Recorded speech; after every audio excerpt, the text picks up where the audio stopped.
अरे यार मैं कब से बोल रहा था, आवाज ही नहीं आ रही थी। ये तो गलत हो गया है।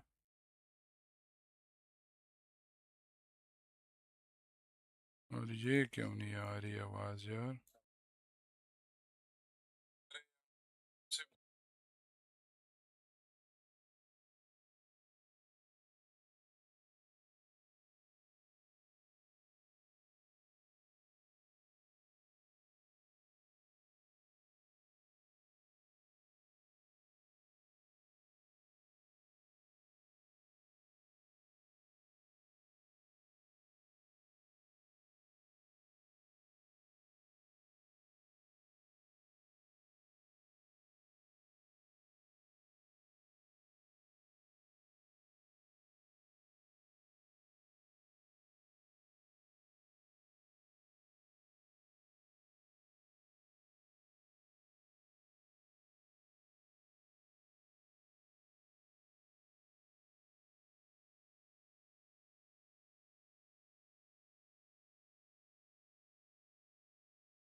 मैं एक सेकंड यार रीस्टार्ट करके आऊँ इसको, ठीक है।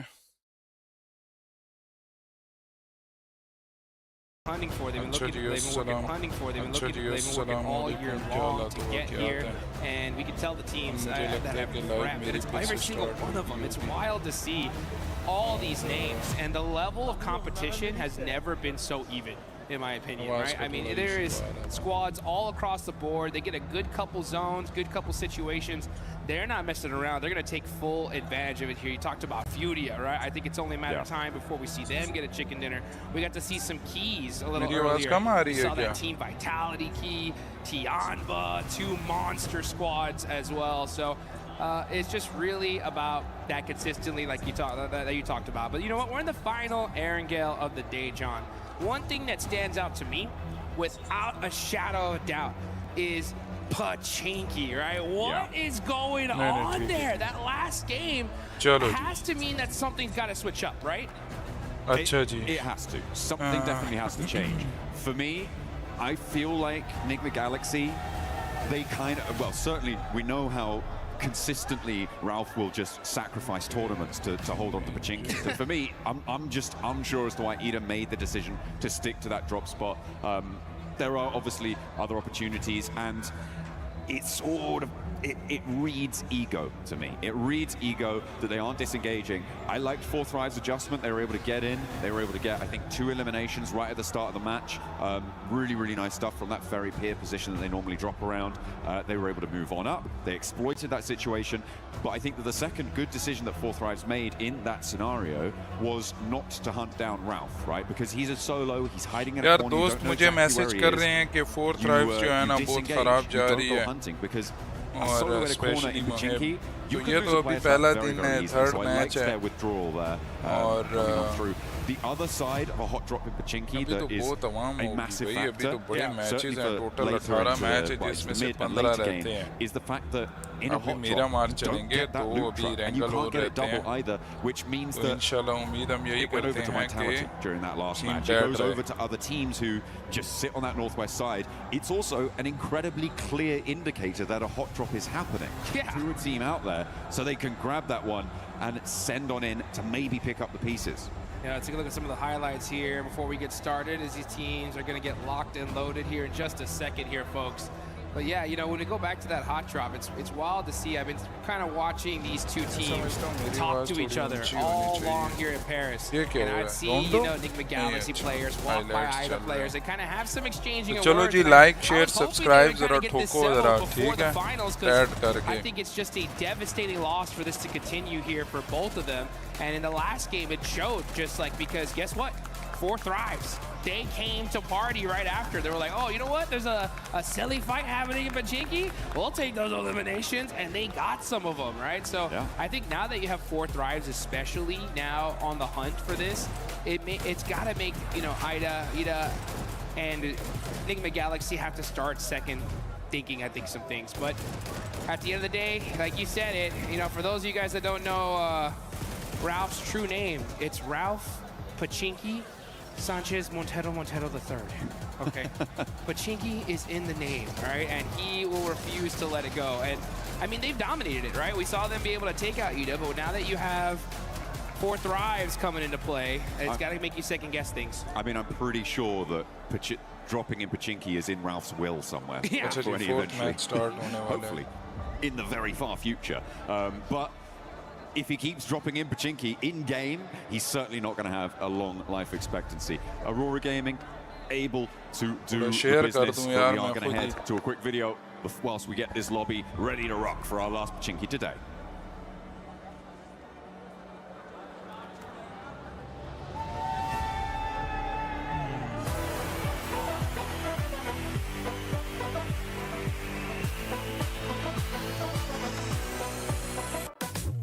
안녕하세요. 저는 농심 레드폭스의 엑지입니다. 여기는 현빈, ये 솔지, क्या मैच आज बड़ा डिले कर रहे हैं यार 프로 선수로서 경쟁하는 일은 항상 इनका 힘든 म्यूजिक कम 일입니다. कर दें म्यूजिक का मुझे उस दिन भी स्ट्राइक मारी है इन्होंने ठीक ठाक 저희가 이 플레이 라운지에 왔기 때문에 이 플레이 라운지에 있는 것들을 즐겨보겠습니다.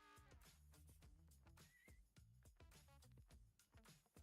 이 공간은 협력 공간입니다. 대회 측과 소통하거나 협력해야 될 일이 있으면 이곳에서 해결하실 수 있습니다. EWC 공간에 있는 한 공간 중인 탁구장이 있는데 저희가 한번 재밌게 해보도록 하겠습니다. 오! 연습반이네 완전? 어이씨 뭐야? 여기는 여러 가지 즐길 것이 있는데요. 저희가 한번 다 체험해 보도록 하겠습니다.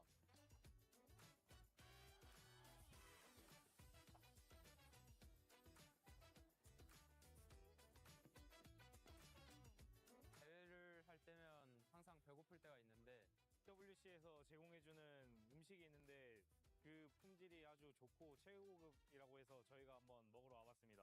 아 배고프다 빨리 가자. Hi hi hi hi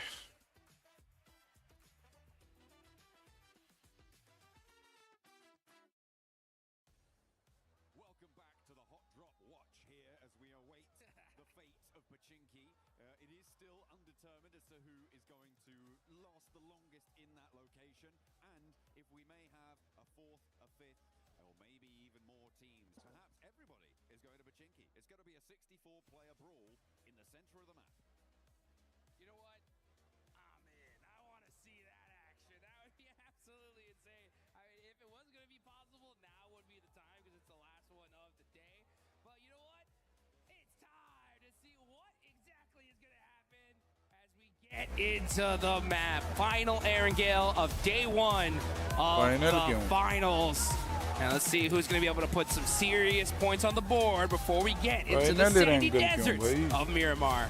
I mean, I'll take non-serious points at this stage. Of course, every single team would as well. Plane path on the west side of the mainland here, coming through from North George to the west point of Sosnovka military base. And it will be going fairly close to Pachinki, so we're not going to be denied it by the plane path. Hora out early over towards Severny. Tiamba over into North George. I'm keeping an eye out to see if any of our teams on the hot drop are going somewhere else, but I'm really not holding my breath. I kind of am here. Oh. You know what? I will say, yeah, you can see already. Look at that. Looks like we're going to see another hot drop in Pachinki as Ida and Enigma Galaxy are headed in that direction. Uh-oh. Very, very interesting. I will say, though, we got to give massive props to Enigma Galaxy for being so high up on the leaderboards, considering that they've been dealing with this all day long here. I mean, they're in 4th place, 30 points. That's pretty insane. Sure, I mean, they were able to take a chicken dinner towards the start of the day, right? So they do have a little bit of a foundation to try and do this with, but they could be so much further ahead. without this situation. It looks like we're not going to see a 4th Thrives flex out. Instead, S2G are the closest by on the southwest side. Nongshim Red Force, who have yet to touch the floor off their parachute, could potentially also flex in from the southeast side, but I feel like S2G are the most likely right now to cause problems for Ida. Enigma Galaxy on the north side of Pachinki, they're split right now, but you can see Rita on that off angle could be quite important. Ralph seems like they know he's in this building, but the nade won't connect. Yeah, that was a warning nade for sure. You can see Satan up on the roof here, or on this ledge, trying to get a little bit of information. He knows exactly where Rita is. It's a big stalemate, though. This is the hard part about these hot drops, and I can hear it. That loot truck is now driving on by. The precious loot. Satan's like, that should have been ours. I want it. No. Oh, Lord gets knocked. And did he get thirsted? No, he actually gets beat up pretty bad. Satan, through the door. What a clutch knock for this team. Able to take out the off angle there, and Ida are going to really struggle to get back to this one. It's across the road. I don't think you can break past that. The res, though, in the meantime, is going to be there, and because it's so early in the game, it's so much less likely that you've got the nades on side to just completely suppress that res position, which allows Enigma Galaxy to go back to 4 and leaves Ida stranded on 3. Rita getting knocked there is the most crucial part of that fight, Jukes. Man, that was an insane shot there from Satan. I mean, that's that game sense, guys. Shooting right through the door. He knew he was there, and he makes the play for his team. It's one of those micro plays, right? That when you make that kind of play, it just changes the entire situation for your squad. And now, because of that, Enigma Galaxy up ahead against Ida. They still have to get a little bit more pace to it, though. And Ida are retreating now right to the southeast point of Pachinki. They've read that immediately Satan can move out, get this position on the off angle that they were previously in control of. The fact that they're aware of that is good, but you're just going to keep losing players. At this stage, I feel like Enigma Galaxy definitely have had a better result so far in this Pachinki hot drop. They were very ready for it. As you said, they will have known, they will have been aware that this is unfurled. Yeah, and what are you going to do if you're Ida at this point? I mean, look where they're at on the leaderboards. I mean, this is crazy. 16th place, only 2 points so far. If I'm their coach, anybody that is in the leadership of this team, I'm like, give it up, guys. We lost. I mean, I get it, right? Day one, you're going to battle it out with Enigma Galaxy to see if you can conquer this location, but it's an L. Like, you got to at some point realize that this is not going to work for us. If we want to be able to do well in this tournament, I mean, Aaron Gale is the majority of the match we're going to be playing here. We cannot afford to continue doing this. It is pretty devastating. They have only lost 1 player this time around, but the loot is going to be fairly thin on the ground. The vehicle condition, like, I don't know, man. सुबह का alarm में भी बज रहा है. ये क्या scene है? At this point, I mean, it's just a loss overall, and where they stand on the leaderboards is a pure reflection of that. So, yeah, you know, I always say that when it comes to these kind of hot drops or these situations in general, I really do think these need to be settled in rehearsals, you know, in the pre-matches, where it's like, hey, you know what, guys? Have a little handshake agreement. We're going to drop in Pachinki this game. Whoever wins it gets it, you know? Fair enough. Yeah, well, I don't think that would ever happen, but yeah, I mean, I kind of understand. It is a question, right, that is rooted in a lot more, I think, subjective opinion for a lot of people. Sure. Because you have that question of, if we give up our drop spot, are we just going to be easily pushed around in the future, right? Like, are you trying to do that sort of thing? I mean, it's like negotiating contracts, negotiating business there. It is one strategy is to just be like, okay, we'll go somewhere else. We'll go somewhere else. But you can hold your nerve. And if you guys want to be the best, then you guys need to hold your nerve, and you can look good doing it using the Naruto skins here. Make sure you're heading into game, get that character set, get that Ninetales Fury AUG skin. Get that one developing as well, because you can get some variations on that bad boy. Yeah, you want to be maxing that bad boy out and looking real good. As you know, Tiambos have been looking really good today. They're in 4th place, 31 points. Milu, man, the way he started off that Rondo match was just wild. I mean, this man has been performing all tournament long for his squad. He had For sure, right? The play of the tournament, that 1v4 earlier in the group stage was so sick. Yeah. And then come finals time, the way he started out, they are looking really good. Absolutely. They are currently in 4th place right now.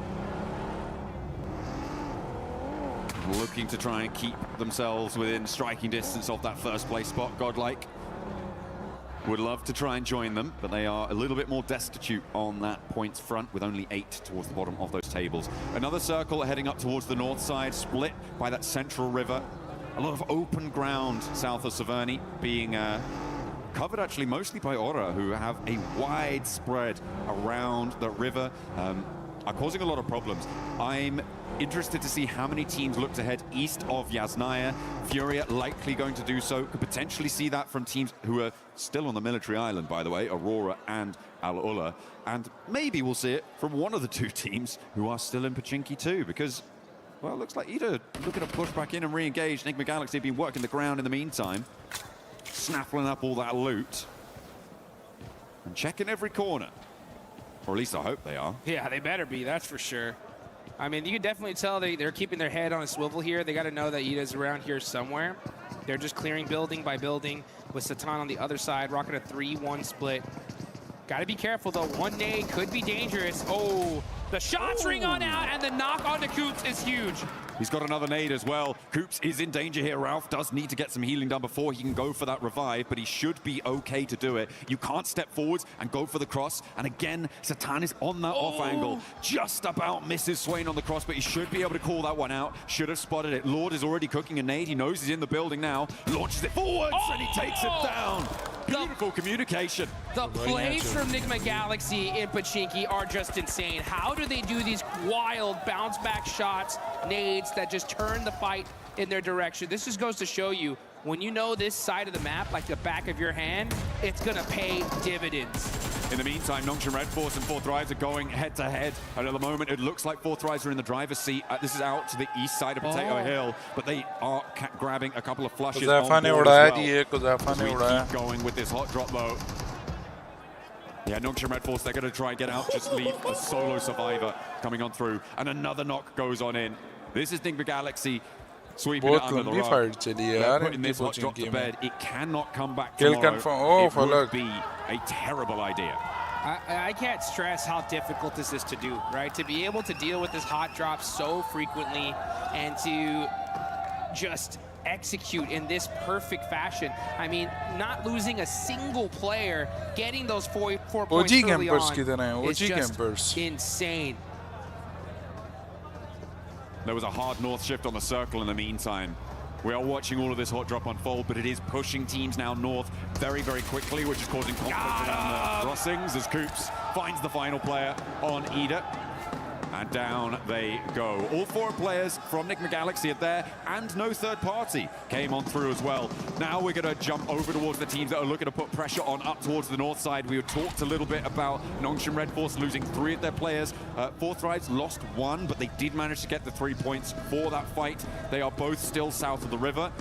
Ulf Orangutan now on this northern side of Roshok River, and trying to get their foothold to move in towards those shooting range hills, potentially over towards Severny Way. Yeah, we've been really focused on that Pochinki fight for so long. This zone is all the way up to the north, like you mentioned.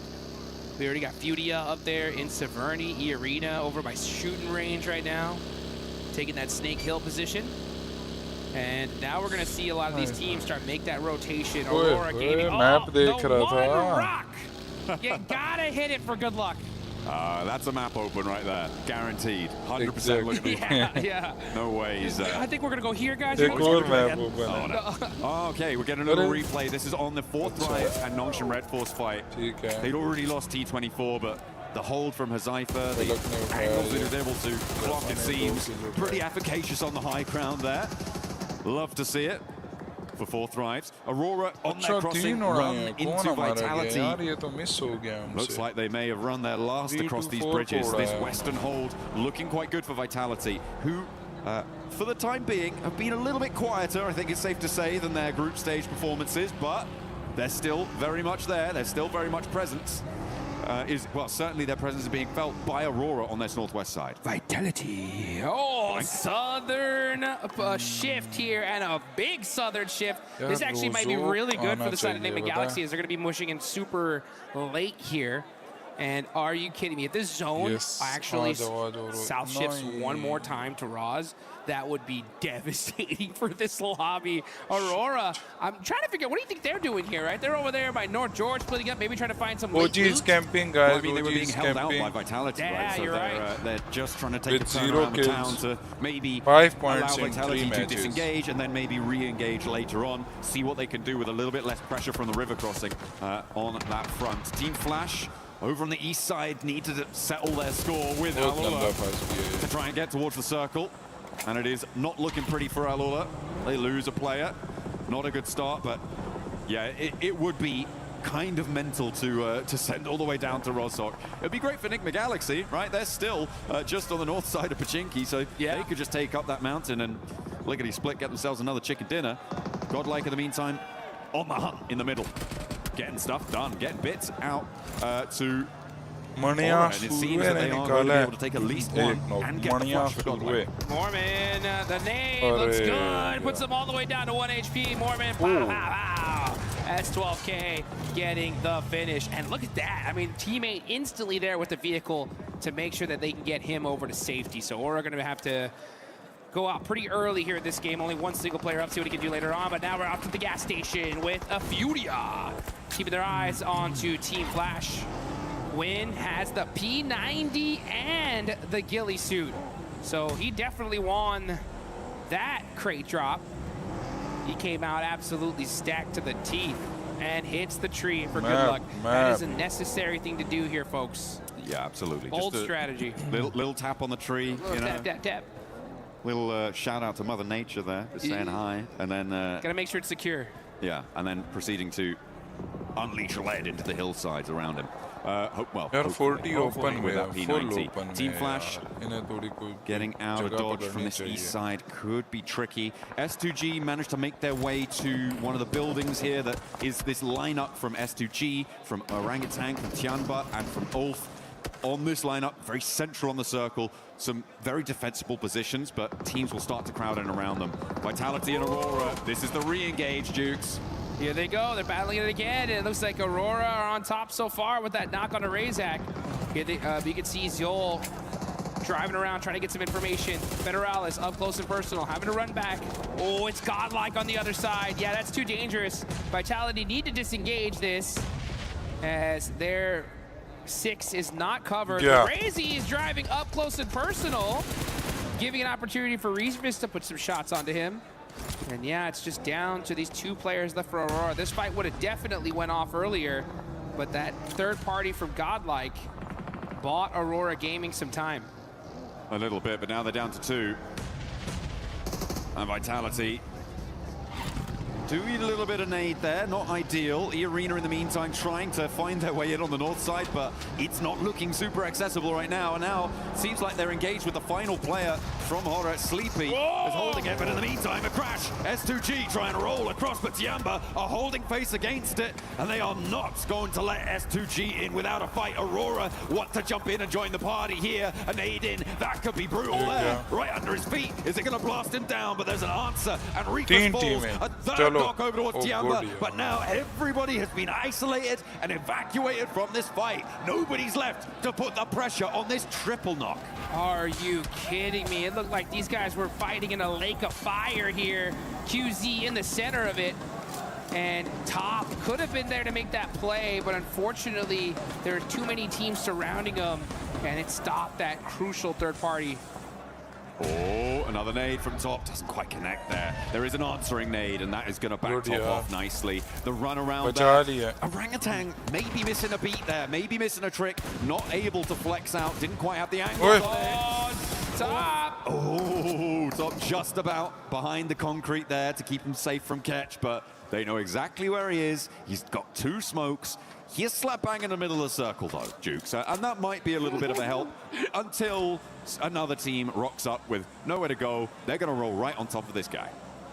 Yeah, Top's cooked right now. He's just like, I think I'm just going to lay down right here. He's on the simmer. For as long as I possibly can. No standing up for me. It's straight hit the deck time on the side of Top. But hey, you know what? That's good, right? He's got a good position in zone. They're pretty high up on the leaderboard, so they can just kind of hang on and get some placement points. That'll be good for him. But meanwhile, I mean, Tianba on a tear. 7 eliminations. Fortunate for them. They're able to get everybody back up here. And they're in a solid position in the circles. We now look on over to Furia. Finish hopping out the vehicle here, getting punished by E-Arena for it. Oh, it's not going well. Flash it is not going well for Furia. yes. Unfortunate, they're just going to be down to Chief, the other 2 players down on the hillside. Tianba, by the way, managed to fend off a triple team crash on their compound, right? They're now on 7 eliminations. They have done phenomenal stuff. It's likely they're going to have to fend off at least 1 more, but the number of crates around them is going to be ludicrous. Yeah, They're going to have to try and figure out exactly what they want to put in their backpacks as Flash try to find their way through, thread the needle, but E-Arena are just going to roll it down. Mormon over the top, doesn't even need to ring the doorbell to open that door. Tops tail. Tony K sees to it. He's going to get backed off by a third party. I think that might be Orangutan chiming in. And now Tops has to head towards 4th Thrive, so nowhere real to go for him. As Hyunbin finally bites the dust, the last player alive for Nongshim Red Force. 6 kill के साथ good points on the board here. I mean, they're having to really battle it out, holding the edge of that circle, because there's a lot of open field in this zone. And now you're going to see 4 Thrives. 6 eliminations so far. Falak with 2, Zypha with 3. किधर गए हुए वो Indians जो कह रहे थे कि 4 Thrive camping कर रही shift. Are you kidding me? Enigma Galaxy, ये जो 14 और 15 नंबर पर हैं ये वाले Indians. Get a little reward for those crazy hot drop efforts, and they'll definitely take that one to the bank. Yeah, that's going to be friendly for them for the time being. For them, I feel like a good strategy is to start scouting the other side of the river now, though. I feel like you need to get someone in fast. The difficulty, of course, is that 4 Thrives, and now Vitality is starting to move in, and they don't have an outpost there. Move over to the bridge, a little bit out of the zone. Yeah. I feel like somehow you've got to find a coastal position on that riverbank. And if you hold towards the warehouse, towards the triple stack, it's just going to be a bleed out for Enigma Galaxy. The placements aren't really going to be enough. पीछे से push a little bit more forward thinking there as Aurora lose their final player top. Could not stay in for too much longer. 4 Thrives though, getting crashed on. Here they go. E-Arena not messing around here, just full sending it, non-stop aggression from this team. And it's been paying off so far, and that's why you can see them on top. Mormon hopping on out, trying to hit that flick shot on Hazaifa. Hazaifa's really hurt here. Great teamwork from E-Arena, picking apart the likes of 4 Thrives. Hazaifa has been so difficult to deal with, but E-Arena, the only team to be able to take him down, and it took at least 3 of them. Tony K goes down with him, but 10 eliminations now for E-Arena.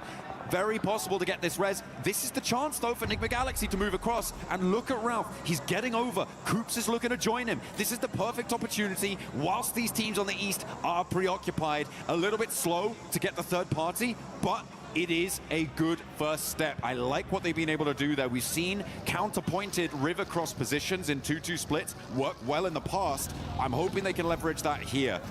I'm a little bit disappointed in Orangutan on the north side. I feel like they could have poked their noses into that fight, and third party did as well. Moved a little bit further out to the east, been fairly safe from Tianba, and gotten stuck in there, but they hold inside. And I don't think it was going to be enough. Yeah, one thing I've noticed here in the EWC is the quickness these teams are ready to third party and take those opportunities. And it's just kind of surprising to see OG just kind of hold back there for a second. Enigma Galaxy, just due to the terrain, weren't able to even think about getting that third party. But because of that fight, it opened the door for them to be able to at least make that safe rotation and get that 2-2 split going that you were talking about. So let's see how they're able to capitalize onto it, though.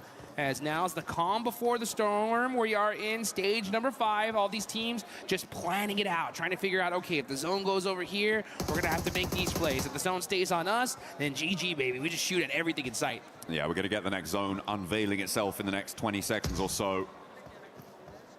Godlike try and keep their ridgeline in play. This is a replay of the roll-up. Okay, this is when E-Arena crashed on towards 4 Thrives. Falak. Yeah, went down very quickly there to Joker. Not much you can do about that.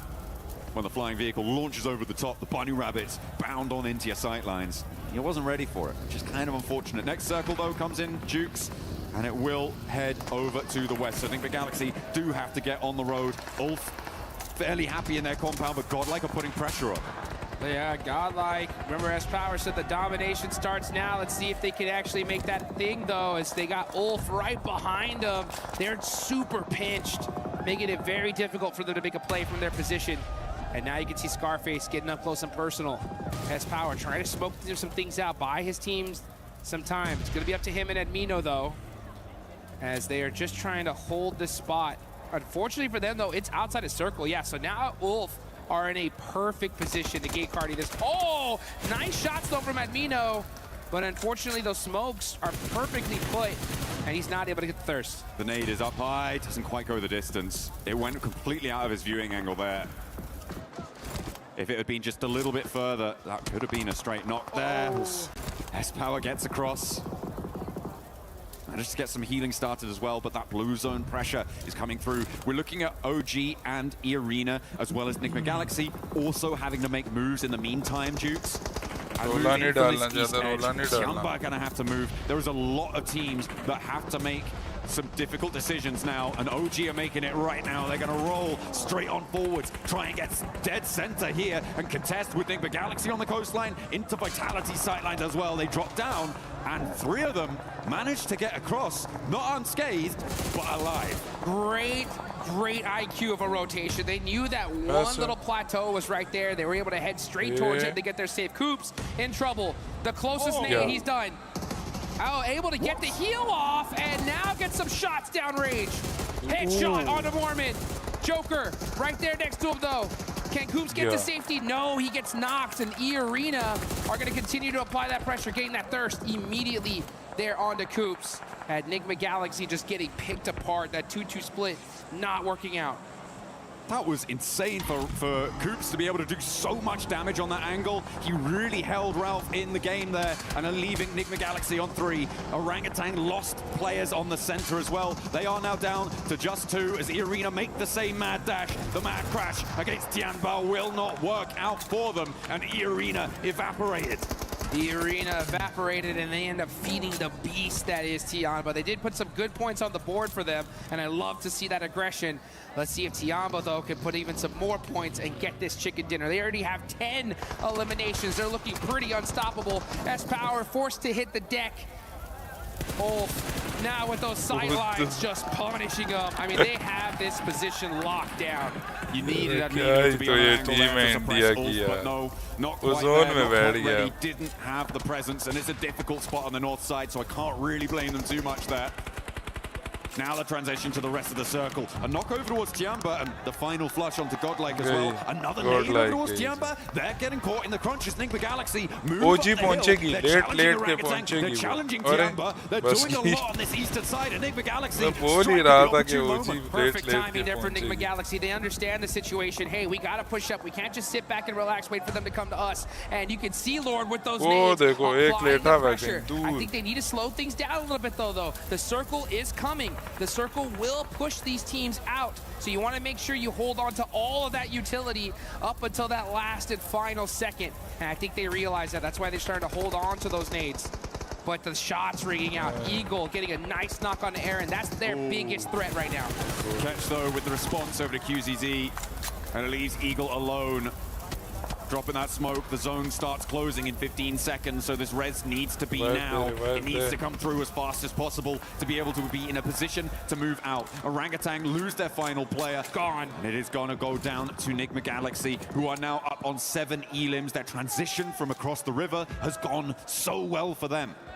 What a game from Nigma Galaxy, getting hot dropped over and over and over. They take out Ida in just a beautiful fashion, and now with this fortunate zone shift are putting the punishment on this lobby as they take down Eagle from Tianba.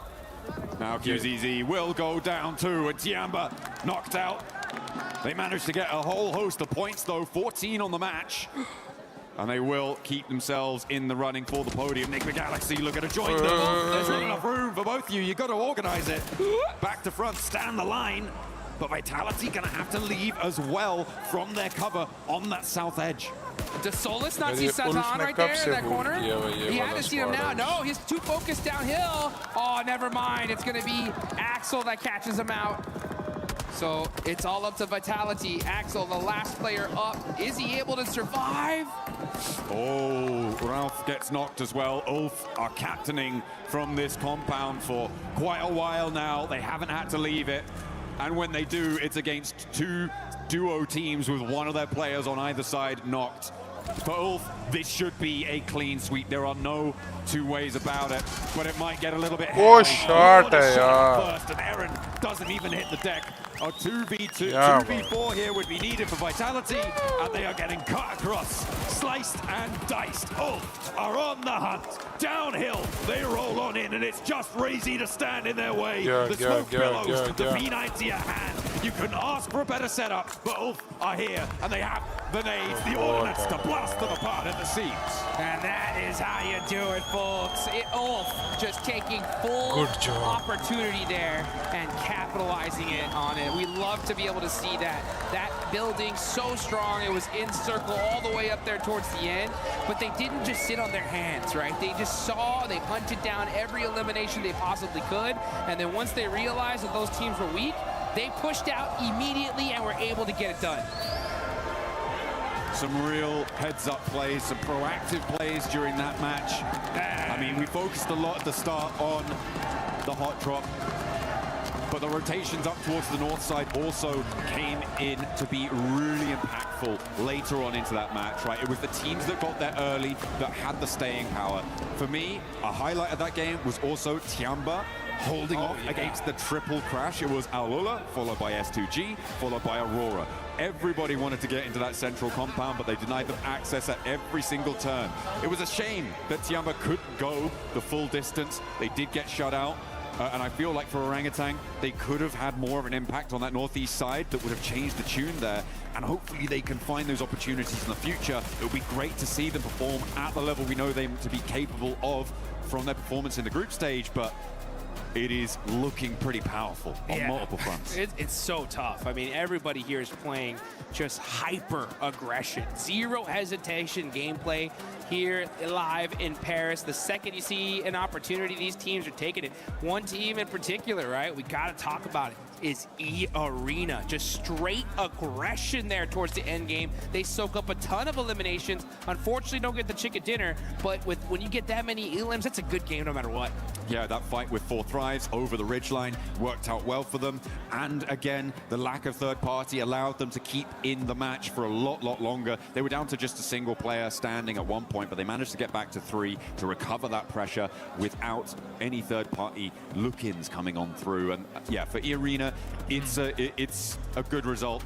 I would even say it's a great result to keep them at the top of the tables, to keep, well, I don't know if they're actually at the top of the tables anymore. We'll have to double check that, but a man who could find out is Kalaris down on the stage with E-Arena. I'll try my best, John Allen. Yes, that's right. E-Arena looking fantastic so far, so let's ask them a few questions about the games here to get things rolling. So first things first, your previous win going up against Furia. Were you surprised by Furia's approach to the late game? And talk to me about that late game in general after you got the win. ในเกมที่เราต้องเจอกับฟิวเรียนะฮะในเกมที่เราชนะเมื่อสักครู่เนี่ยฮะตอนที่เราเจอกับฟิวเรียฮะเรารู้สึกเซอร์ไพรส์ไหมกับวิธีที่ฟิวเรียเล่นเพลย์สไตล์ของฟิวเรียในเกมนั้นครับ แปลกใจอยู่ครับแต่ก็รู้ว่าเขาเล่นอย่างนั้นอยู่ครับก็เลยไม่ได้ตื่นเต้นเลยครับ Well, we expected, but we still surprised with how they approaching the teams. But even though the last result is that they're winning the games. Okay, so you guys got very close to qualifying via the group stage and then came really close to not qualifying via the survival stage. So has there been any difference in approach here to the final? What has the team talked about to adjust here coming into the finals of PMWC? ก็ขนาดที่2นะฮะในกรุ๊ปสเตจเราก็เกือบที่จะได้ควอลิฟายแล้วส่วนในรอบ survival stage ฮะเราก็เกือบที่จะตกรอบแล้วด้วยซ้ำในตอนนั้นอยากถามว่าในตอนนี้ฮะรู้สึกยังไงบ้างครับ ก็พอเราเข้าไฟนอลมาได้ใช่ไหมครับก็ทุกอย่างก็เริ่มใหม่ครับทุกคนเริ่มจากศูนย์เราก็เริ่มจากศูนย์ก็เลยไม่กดดันอะไรกันครับ Well, right now we have zero pressure at all. So we are here to win, of course. And it's like since everyone, this is a new day, new group, so this is a champion group now. Everyone's starting at the 0 point, so that's no different. And we're gonna claim all the glory back to Thailand. Okay, so that does it then. Well, thank you very much for the answers. That does it down here on the stage. We'll be with you for more from PMWC in just a moment.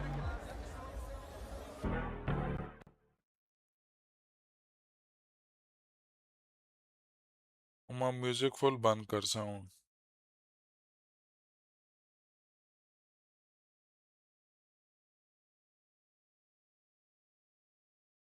Copyright मारते हैं चलो मैं आया 1 minute में यार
I'm with you, honestly. I won't be able to control the recoil, but I just want to see it. I want to see it glow, even if I'm able to get at least one elimination. One team that was able to glow in this last match, being able to keep all their 4 players alive, none other than Ulf, Natura. Oh, finally.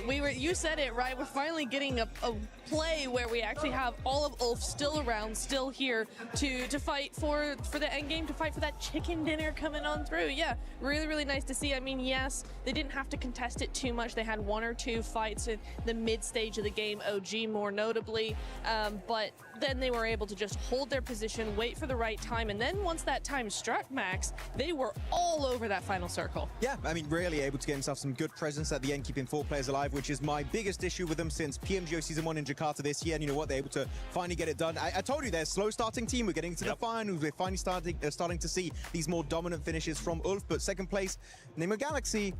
I got a segment later on, but you know what? It's good to see that once they do get out of the hot drop 7, they can actually put up big points. They can put up those big points. Talking about big points here for some teams, it was none other than Godlike and OG. This was a match that they really needed, Lace, because the middle of the pack teams were eliminated very early on.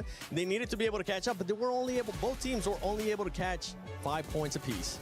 I mean, look, it's still a great improvement from them, and being so, they had like that kind of control in the middle of zone, so they were there for that early rotate. I would have liked to sort of see, I guess, OG apply a little bit more pressure to their eastern side, but still to get to that point after the first couple of matches is a better thing for them. Obviously, we talk about slow starting teams, and they are one of them, but I do believe that coming into like the next match, we're probably going to see them a little bit more active. I mean, they need to be a little bit more active in that, but to get to that, I guess, spot that they have, it's a lot better than the previous match. It is. And one team that was able to, that's also been starting off slow, but finally being able to wake up, Max, none other than 4Thrives. 4Thrives getting 8 eliminations this last match. Good to see. Finally, good to see it, especially a lot of those eliminations actually secured on 2 teams that were interesting. You had Team Flash a little bit early on in that game too. That was fun to see how they won that little bit of an encounter. Huzaifa in particular, he carried that fight from start to finish. Really good numbers from Huzaifa. But they had a very good early rotation, and you could say a bad rotation from Long from Red Force, where they catch them off guard. They didn't expect to clash next to Potato Hill. And you know 4Thrives, right, Nipchura? If they can take a fight and you are in a weakened state, they're going to chase you down until the edge of the earth, and that's what they did, and Longsham Red Force took a massive L there.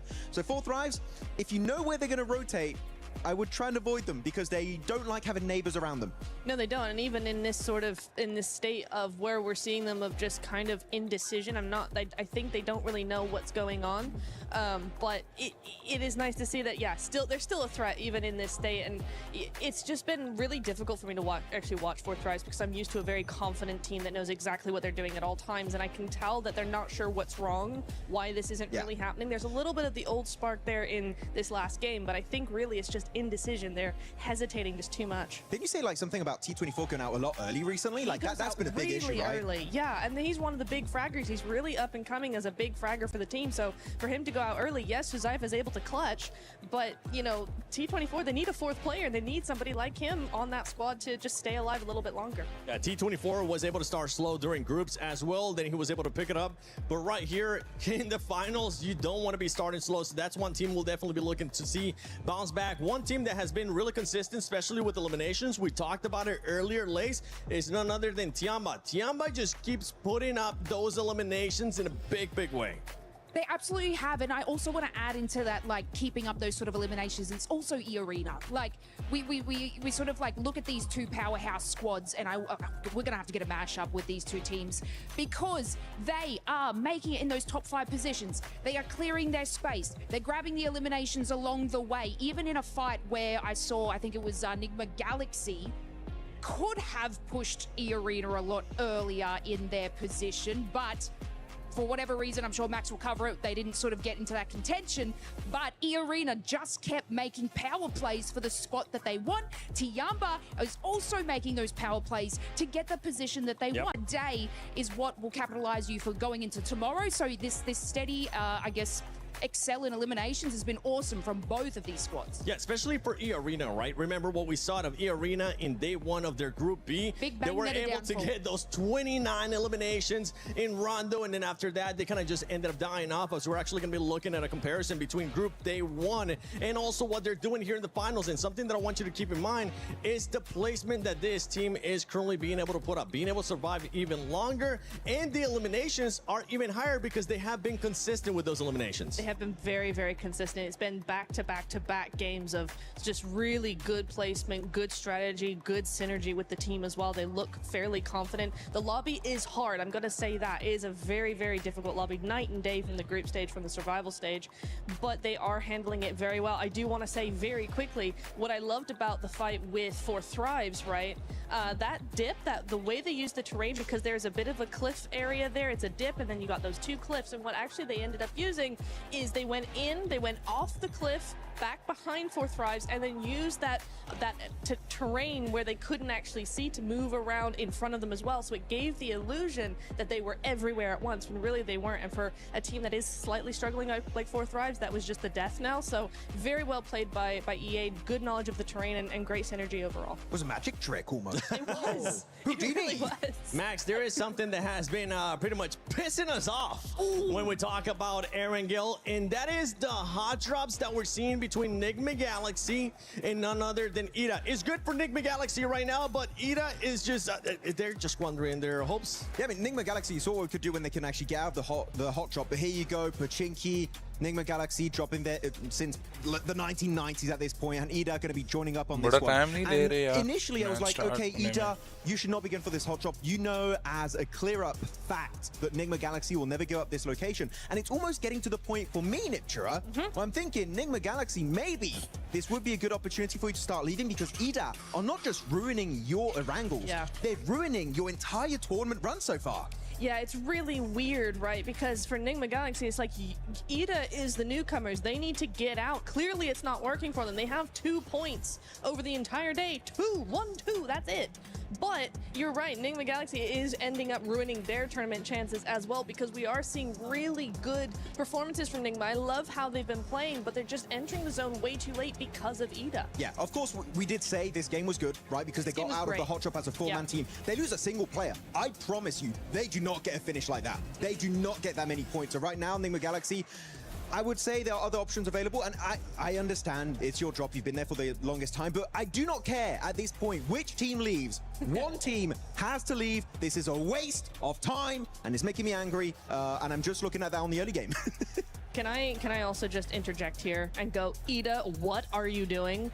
Because this is a team, remember, that got in through the group stage. They were second in their group. They had a fantastic second day. They won like 3 of the games. They were hyper aggressive. We know this is a team that can play very well, but they're wasting everything on a hot drop 3 times in a row. Yeah. Again, they have 2 points. You're not gonna win on 2 points. And teams are starting to notice this is such a waste of time. Like 4 Thrives, I think it was on one of the Erangels earlier, Niptura, they like just instantly third party it. And now teams are going around Pachinki, waiting for the loot truck to come out, because they know no one is going to get that loot truck, because they're so focused on that clash between Nigma Galaxy and Ida. Of course here, big respect, by the way, Nigma Galaxy, the smokes and the way they started pushing these solo players, that was very well executed, but one mistake, one slight error, and you lose a player, and instantly your chances of a win dwindle to almost nothing. Well, we know exactly what happened when 4 Thrives joined the party, right? Nigma Galaxy lost a couple of players, and then we didn't really see them in that game. They went out fairly early on. They had to full send. Game 1, they had to full send to the beach and just kind of stay there. There was no opportunity for them to get any points whatsoever. So, yeah, for Nigma, this is bad on both sides. I'm mad at Ida for initiating this every single game, but Nigma need to figure out how to adapt to this. Yeah, we'll have to figure out how to adapt to this. If I had to pick one team to stop hot dropping in Pachinki, it wouldn't be Nigma, because Nigma has been getting the better end of this, especially they showcased what they were able to do in the last match. They're getting the eliminations too, so Nigma Galaxy, keep on doing your thing. If you're Ida, get the heck out of town. You need to find a different spot. But when we're talking about someone, you're gonna pretty much see here just the finish of this engagement between these squads. You know what, Max, Lace, who would you want to see just give up this hot drop between Nigma and Ida? It's got to be Ida, right? Like it has to be. like, they're not even getting any further into the late game.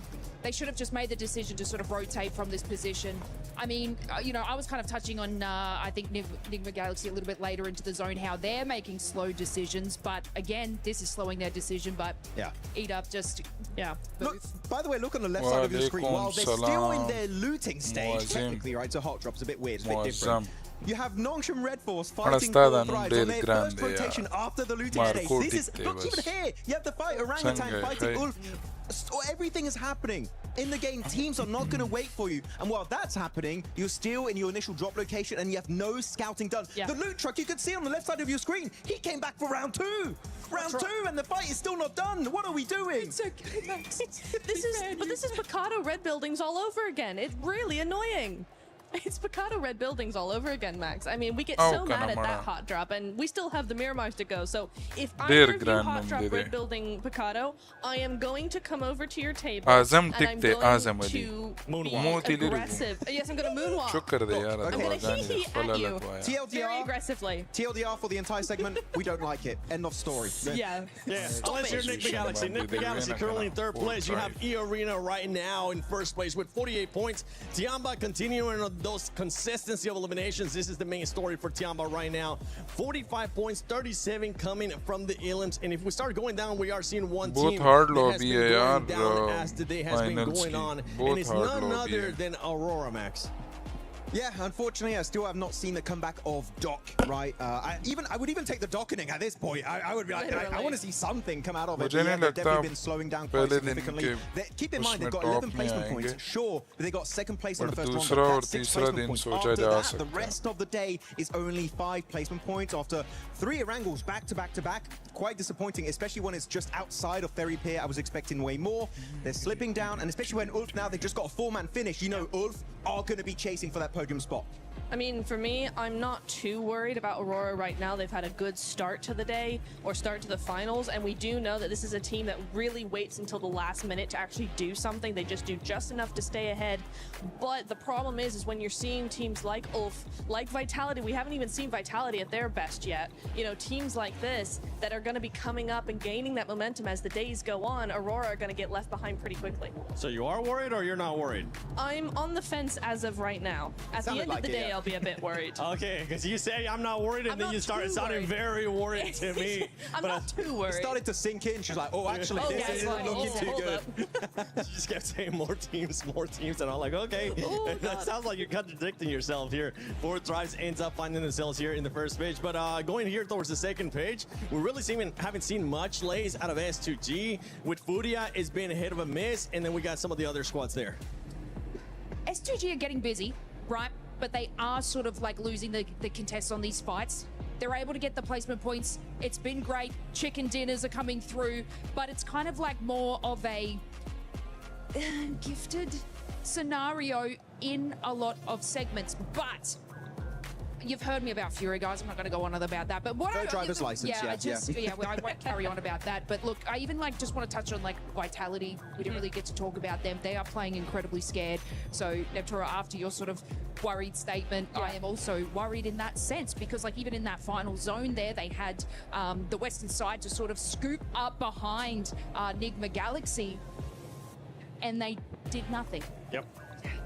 One team that I want to see more out of, especially towards that second page, is none other than Godlike. And I would love to see the player stats so far today, because this is a team that a lot of people were expecting to actually finish pretty high. And it has to come with the fragging power of S-Power. And right now, for S-Power, to give him a break, he is the only one that's performing for the squad, being able to average at least one. But the rest of the squad is just not looking good. It's looking pretty bad in terms of eliminations, and the reason why the eliminations are so low is look at their survival time. They're not even breaching the 18-minute mark, which is not good in a lobby of this caliber if you want to be contending for that, let's say, top 5 situation right now. So Godlike, even looking back on this game, they should have pushed up onto, I think it was Ulf's compound, but they got very idle, because the thing is, compared to the group stage where some teams might do mistakes and you might be able to weasel your way in, here you have to take fights head on if you want to have a chance to get very late into those games, get those placement points. Godlike, in a lobby like this, you cannot be hesitant. We've seen in your group stage, you have that raw fragging power from S-Power, from Admino, even Smokii. And Manya is a great IGL, but you need to utilize it and take your chances. Yeah, what I've noticed is Manya is making like these sort of scouting power plays, but the rest of the team is not supporting him, which they're getting caught out. So, I mean, it's surprising to sort of see that level that they're at right now, because Manya is making incredible decisions, but it looks like a few others sort of on the team are just kind of tunnel visioning into the wrong direction, and then that's when they're getting caught in.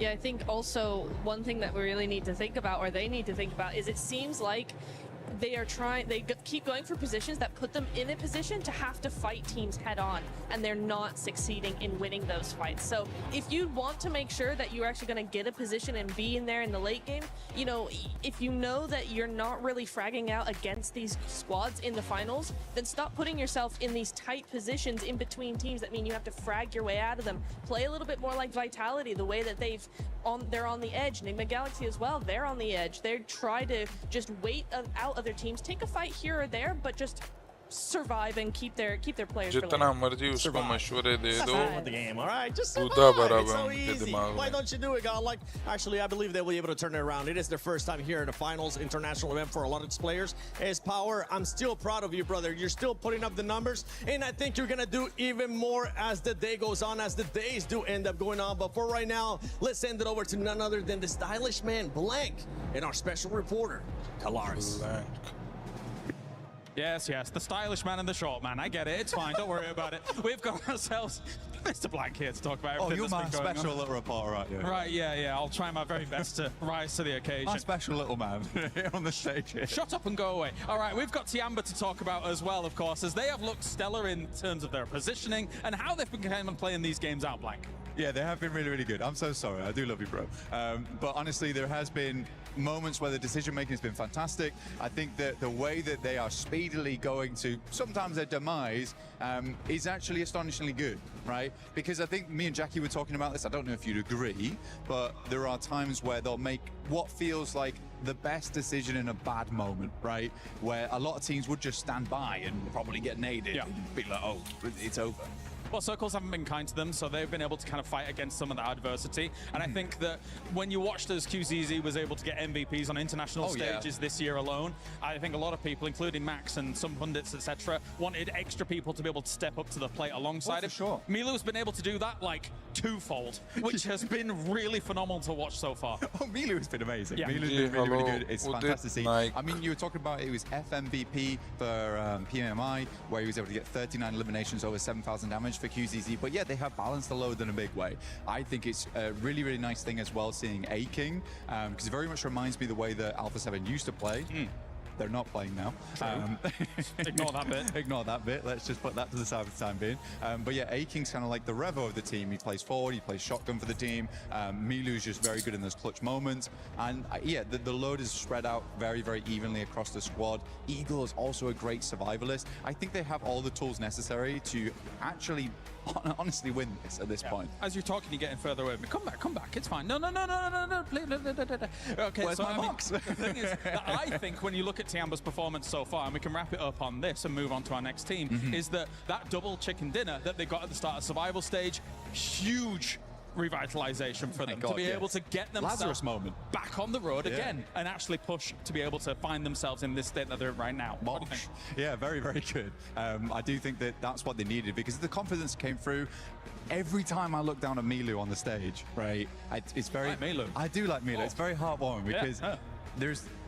I like it when players are enjoying themselves, and Milu definitely enjoys himself. He's one of the smiliest guys I've seen. QZZ is a little bit more serious, I would say, other than the winning moments where, you know, he almost breaks his fingers on the high fives. That was funny. But I do think that for Milu, it's just nice to see a guy who's so good at the game, but also very much is passionate and enjoys his time in it. And he should be, because he's having an unreal run. All right, let's move on to another team then, as we have Ulf, who has looked I would say towards some of these latest moments, pretty good as well. Obviously, they qualified off the back of having that last game survival win, which was extremely important for their campaign as a whole. And they are one of the teams that a lot of people thought was going to be able to attain those top spots. Right now, their space control is looking good, especially in this last game. Yes, very much so. I mean, I'm one of those believers. I'm an oath believer. Okay, yeah. Everyone knows that. Everyone knows that Aaron is one of my favorite यार players. जो नए आ रहे हैं Also from way back like when और share कर MVP दें and PMPL season share 1 तो spring. मुश्किल है लेकिन ये है कि लाइक He से is pretty आपका old. कुछ नहीं He's जाता old. He's old, yeah, but he's still got it in him. He's got the grizzled beard. He's a grizzled warrior. But he looks good. Match बस start होने ही वाला है पता नहीं क्यों ज़्यादा टाइम ले रहे हैं यार मेरा मार्क तो वैसे भी ज़्यादा We were talking about it backstage, right? And I said, if Ulf wins this game, I want to talk about them. But it was nice for me to be in like stage 6 and really believe in Ulf to actually win the game that they should be winning if they make the necessary movements, which was to take out Tiamba and slowly corral the rest of the squad. So the fact that they did one, kind of a prideful moment for me, because I was like, get in, lads. This is fine. You've got it. And you liked your prediction. I did, yeah. Also, I was quite chuffed about myself. Yes, that is right. Okay, 50-50. Yeah, okay. Great job, lads. Great job, me. I think as well, you know, controlling that compound, it actually has great lines of sight on the south side. Any vulnerability normally comes from the north, which actually didn't really exist in that game due to the way the circles were shifting. So they had to turn all their attention to the east as the next main threat. And I think you're right. They prioritize those threats very well from a compound like that. So good stuff by Ulf so far. And let's turn our attention as well to E Arena, who has looked... It's funny because I'm a little bit conflicted by what Arena's been putting up so far. Because even in this last game, I really appreciate the wide wraps that they're doing, but 4Thrives have like almost zero opportunity to be able to react to the snowball coming down the hill and, you know, crushing them all. It was tough. It was tough. I mean, Arena is just a strange team right now where I'm not sure if they're really good at the game or very lucky, which even they, I don't think, are very sure about this point in time. I remember a time when Schweppes, you know, was sweeping aside the competition. But again, I think E-Arena just hasn't quite hit that full stride yet. But they do have the massive potential, Kale. He's been able to win twice on the stage in the past with Schweppes, with, of course, Vampire in the past. But anyway, thank you very much, Blank, for joining me here down on the stage. It is time to head on over to Glitter with an update. Because there's a lot going on in chess today, and a lot of it is very CC heavy. So talk us through what's been going on. So currently the game going on behind us at the moment is Magnus Carlsen, the tournament favorite, playing for Team Liquid against Nahal Sarin for SAUL. Okay. So pretty big game, mainly for Team Liquid. You know, SAUL have popped up across a few games, but not really near the top of the leaderboard. So Team Liquid, I'm not going to pretend like they're near the top at the moment either, to be honest with you. They're probably lower down than SAUL at the moment, but they're expected to get a win here this weekend, considering Magnus Carlsen being the chess player that he is. And he is up 2-0 at the moment as well. So even if he gets one more draw through the next 2 games, he'll be progressing to the semi-finals. Earlier today, we had the first quarterfinal, which was Denis Lazovic playing against the Na'Vi representative, and he managed to get a win. So that's huge for AGL as well, considering they're trying to keep the top of this leaderboard. They pretty much need to outperform Falcons, which in itself, you know, it sounds kind of doable, but then you realize they've got 2 players. One of them's already progressed through, and Ali Reza Farouja's kind of playing now and beating his opponent as well. So Hikaru Nakamura already through to the semi-finals, which lines up a Hikaru Nakamura versus Denis Lazovic, AGL versus Falcons in the semi-final. I mean, to be fair, Denis was trying to almost preempt the win. He was practicing putting the key into the trophy yesterday. So, you know, maybe that's a good omen? I mean, the thing is, he was literally putting his opponent's key that he'd beaten in the winning trophy. So it wasn't even his own key. He was like knocking someone out and then putting them on a pedestal straight away. But yeah, it's been a good one over here in chess. You know, there's so many club championship storylines that kind of lay on chess at the moment, considering, you know, AGL have been knocked out of PUBG Mobile, have been knocked out of several other competitions as well. So Team Falcons have to second last AGL if AGL want to keep that top spot, but then again, Falcons are in Rocket League as well. So they're kind of in a great position to go far in the club championship. Secure some points, being in top 4. Nan mata nakhkari close top race 3 is what we're hearing right now, and chess is going to be a big impact on just how close that race for the leaderboard is. We actually have way more matches coming up on the rest of the day, so as we have some more updates, we'll check back in with you, Trev. For now, we're gonna say goodbye. Shout out to the amazing Glitter Explosion and the amazing Trav as well for the Club Championship update.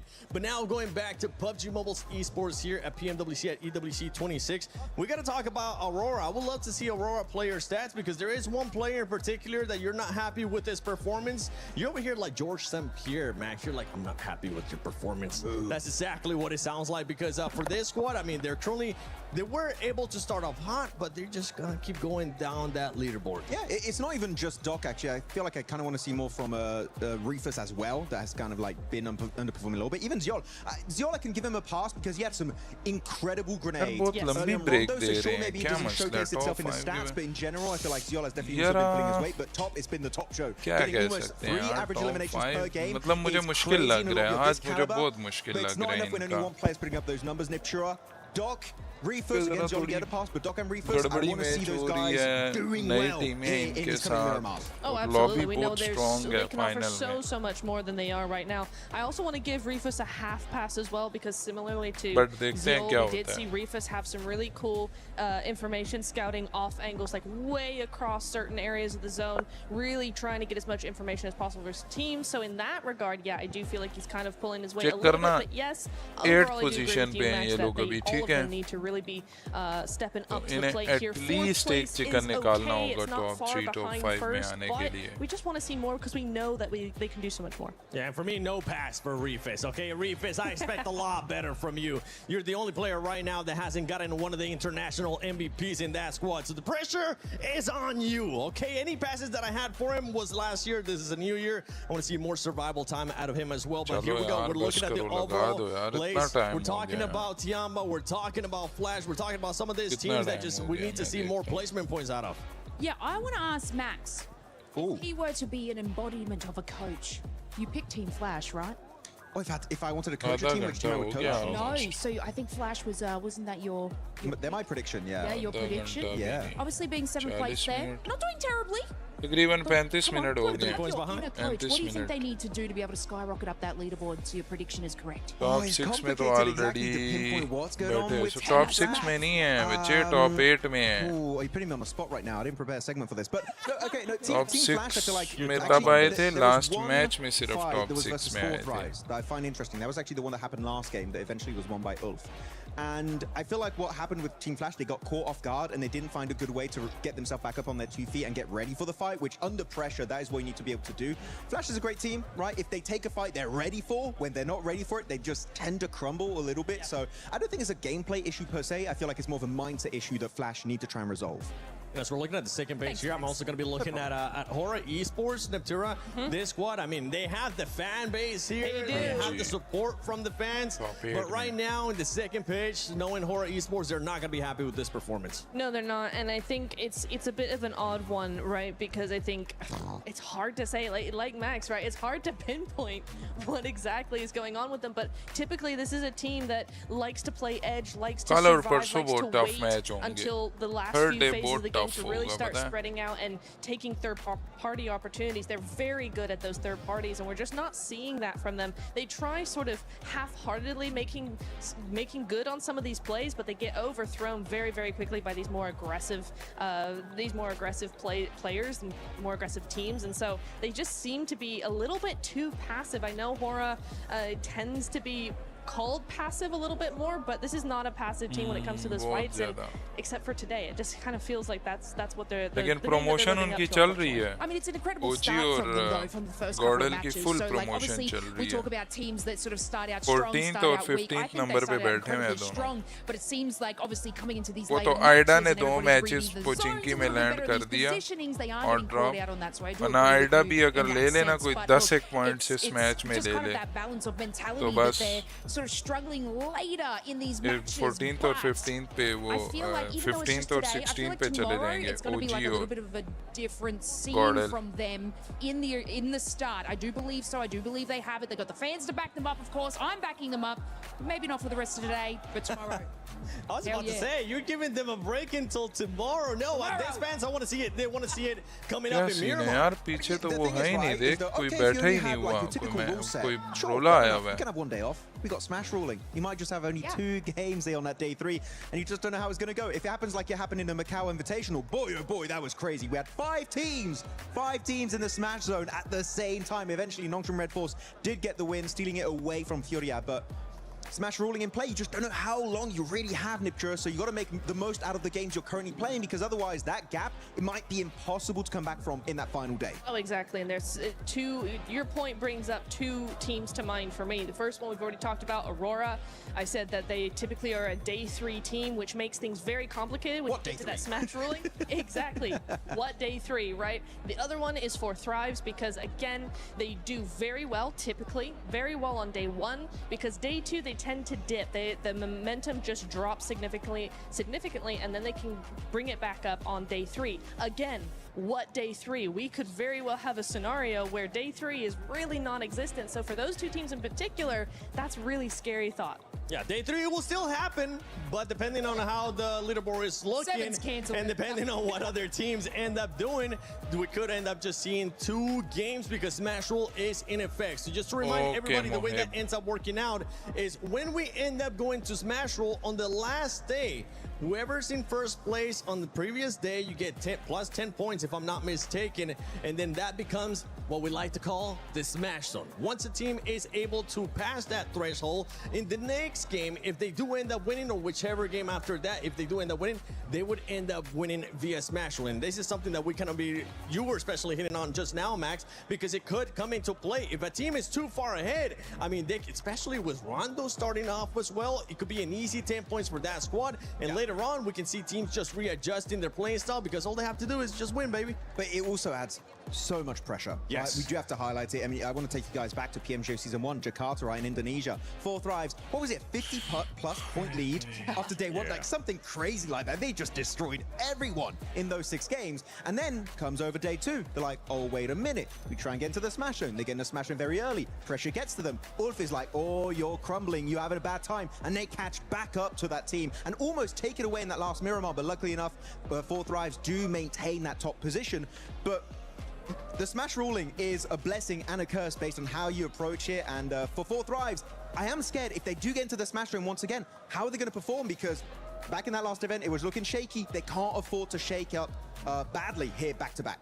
Yeah, that team, they ended up pretty much just showing us what we have seen in the past with 4 Thrives, which is the biggest question mark, and that is the mental state of the players, because when things don't end up going their way, they do end up getting into their mind. Yep. For them, being able to be champions, though, for 4 Thrives is going to be looking different. For a team that's wanting to become champions, none other than Enigma Galaxy, they have had a great start here today, but I know Jackie got a chance to talk to them. Hello everyone, Jackie Powers here, live from PMWC at Esports World Cup, and I'm joined by the legend himself, Rauf, from, of course, Enigma Galaxy. Now, buddy, I gotta get in there and ask, the pop-off moment, Ida's been hot-dropping you every game. It feels like every time we're in Erangel, they're willing to sacrifice their own points to target your team. What's going through your mind in these moments, and what was that like, kind of asserting the dominance of, we keep winning this, and I'm gonna prove it, standing up on the stage? I mean, Ida knows we've been landing in Pushinki, me personally, for 7 years now. So they want to challenge us. They want to prove themselves as a new team. They know we won't change, and they know we're better than them. So just a waste of time for them. They're just giving us 3 points. First match, they were scared to fight and they ran away. The other 2 matches, we fight them, we push them, and we just kill them easily. So, yeah, that's why I pop off, because it doesn't make sense. No, exactly. I mean, we kind of mirrored that on the cast in the moment, thinking it's doing more damage to them than it is you guys in these moments. Obviously, let's talk a little bit more on a positive term. It's been pretty good for you guys so far in finals. It feels like the comms right now on the team are really clean as well. Do you think this is going to be Enigma winner? You're looking to take the trophy home this year? Yeah, definitely. I feel like we're prepared more than ever to win the trophy. We're trying our best. Everything is going our way for now. It's a good start, but the tournament is still long, so we keep it up, keep the momentum, and try to grab that trophy. There you go. Respectful as always, with some brilliant takes. Always lovely to chat to Ralph. There you go. Enigma Galaxy. Let's see if they can do it. I see the Key Crusher on stage, I think, yeah, that's cool, but it could be cooler. Yeah, baby, all the way! Oh, hell yeah! That's why I found a crusher of my own. Through totally legal means.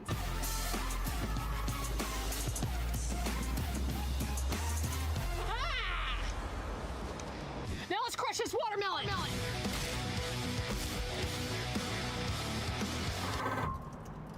That's how esports should be done. Solve this, nerd.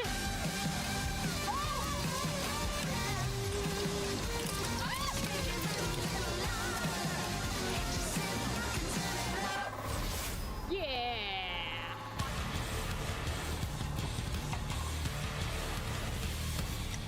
For T1.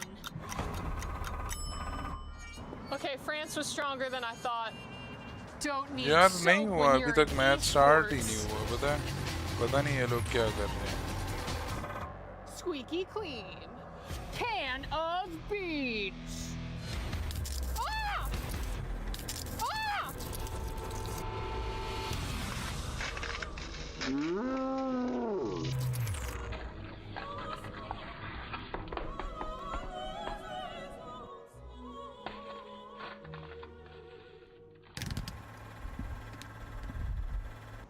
Can of cola.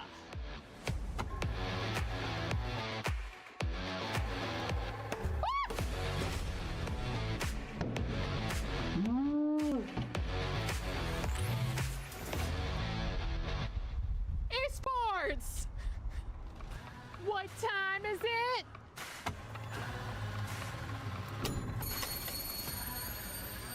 Time to go.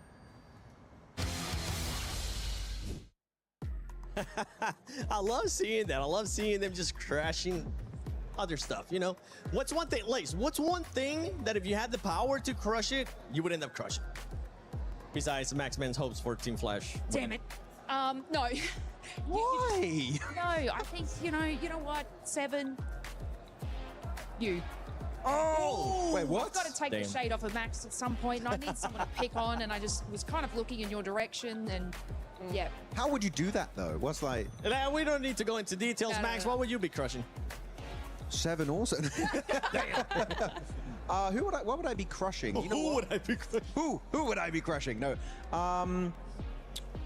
Ooh, can we do Niptra first? I don't know. No, don't do me. I don't know. On the spot. Come on. Come on. I would be crushing the key of Ida because they're making me very angry. I would take it like this, and it would not. The tournament would not even end, and I would just take it and crush it and turn it into a paste and squash it under my feet. So I don't know. I really don't like the hot drop, as you can tell. Probably, I don't like it. It's not fun.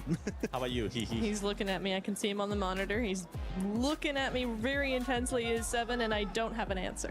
Oh, you're gonna have to find one. You know what? You have to pick something. Oh no! Don't put it on me. This is Yes, bullying. keep it. This is bullying. Come on. What's it gonna be? Instagram DMs. Actually, that's a good answer. That's a good answer, actually. Yeah. She's just gonna be printing them out and just crushing them. Mine, I would want to see how long it takes to crush the level 3 helmet for PUBG Mobile. That would be sick. You know what? For next PMWC, how about we crush that? We'd love to end up seeing that, or maybe one of the Squeaky chicken. No. The what? Squeaky chicken.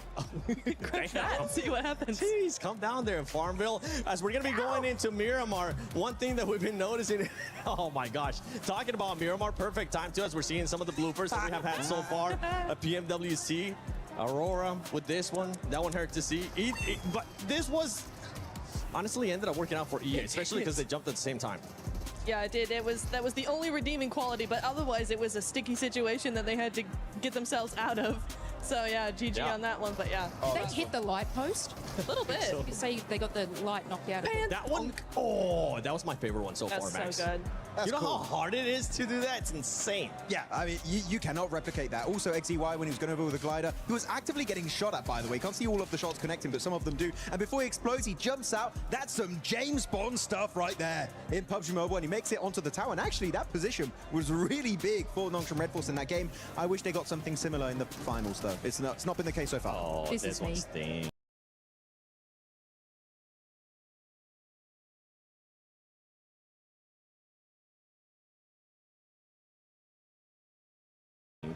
Yeah, that one stinks.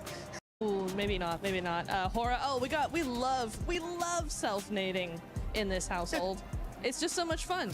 and it's dumb. But here we go. You do have it occasionally. Here we go, Aleka. I mean, and it's, you know, any team can do it. We had A7, we've had Hora, 721 GS now. Sometimes you're just such a powerful player that you need to be humble and eliminate yourself from the competition. God damn, we have some humble PUBG mobile players. We do. Oh! It's like what we do, Max. It's pretty much what, this is exactly the playing style when we end up playing. We're just so good at the game that we had to give the other teams a chance, give the other players a chance. We're like, okay, time to nade ourselves. You have to intentionally throw sometimes. You know, if you want to give other people, the noobs, a chance, unlike us, they need to be given an opportunity at redemption in these games and get those chicken dinners, because otherwise they're just not going to get anything done. So, yeah, that's the best way to do it. Yeah, and as we're going to be going into Miramar, we're still waiting for the matches to be ready here. That's why there's been a bit of a delay. As we're going to be going into Miramar, there is some drops that we've been kind of keeping an eye on, especially for Godlike and Hora, and you can see Max just starting to get even more and more red. I love how the shade just went from like a regular color to now starting to get a little bit more red with this hot drops. But the thing is, with Godlike, one thing that they have adjusted, Lace, is with Godlike, they haven't hot dropped before. They did hot drop at the start of the tournament, but they realized it wasn't going to be going their way, and they stopped hot dropping. I mean, they make these decisions based off of, I guess, all their play styles from previous matches. I like the fact that they're trying to make different decisions to see what can benefit them. Obviously, they need to capitalize on more eliminations, so seeing hot drops come out of them is better, but also they do have the power and the great positioning to go into these final circles. So when we bring into Smash Rule, and if obviously they can catch up that leaderboard in eliminations, this is a team that can finalize it and break it out by getting that win at the end of the day. So even though their eliminations are slow now, say we come into tomorrow, they can capitalize on these eliminations, moving on up the leaderboard, they are a team that will be able to hit the Smash Rule because they can capitalize on the wins. What are you guys doing? I believe so. I think they could put themselves into that position, and we're just showing our support here. We're looking at some of the teams that we ended up predicted, and for everybody currently watching at home, for everybody here in the arena as well, don't forget that you can go into the EWC Play app and put in your predictions. Turn in with, just scan that, scan that real quick right here. Just go ahead and scan it and see what teams you're going to be selecting. I ended up selecting Aurora being in the top 3. This is the first time that in a long time that I haven't picked them to win. That's fair. I think that is fair. I wish they would win, but they're not. The way it's going, at least it doesn't look insanely likely unless they have a massive comeback in the next couple of days. But 4 Thrives, also a team that needs to step up because, look, I've been supporting you for ages and ages. And you won PMGO, and I want you to have a back-to-back. I know you can do it. Do it. Yeah, I mean, ages. So many ages. Oh wait, this is 4 Thrives. I thought that was Hora. I can't touch that. Okay, I thought that was Hora. I'm not. Okay, I'm sorry. Okay, I thought. Bad. No. I love that Tura just kicks it too. She doesn't even try to pick it up. Okay, yeah, I can't touch any 4 Thrives merchandise. Okay, I need to. By the way, huge shout out to Jackie, because while we're waiting for the game to start here, Jackie has been running around getting some interviews, and I think he was able to get another interview with maybe a fan this time. We're still roaming around talking to the fans. We're going to see what sort of teams people are enjoying over here and who they think's going to win. Excuse me, buddy. Who do you think's going to win the event? Ulf, I think it's a win. Yeah? Yes. Let's go. Big up for all. Let's go, Ulf. Ulf. What about you, brother? Ulf. All right, hell yeah. So we got some old fans in the house. Thank you, boys. Let's roam in a bit. Hey guys, 4 Thrives. Hey, okay, there we go. Got some 4 Thrives fans in the house. Who's your favorite player on 4 Thrives? Of course, all, but I will go with Huzaifa and Falak. Okay. Yeah, but there's been a lot of fans for Falak. What do you think it is? Is it how he plays the game or just his personality? What do you like about him? How is it played? He's an aggressive player, so and personality as well. Yeah, so yeah. What about all 4 Thrives here in terms of thinking they're going to win it? You a big fan of 4 Thrives? Yeah, we are especially came from Pakistan to support them. We are here for our team and we love them all.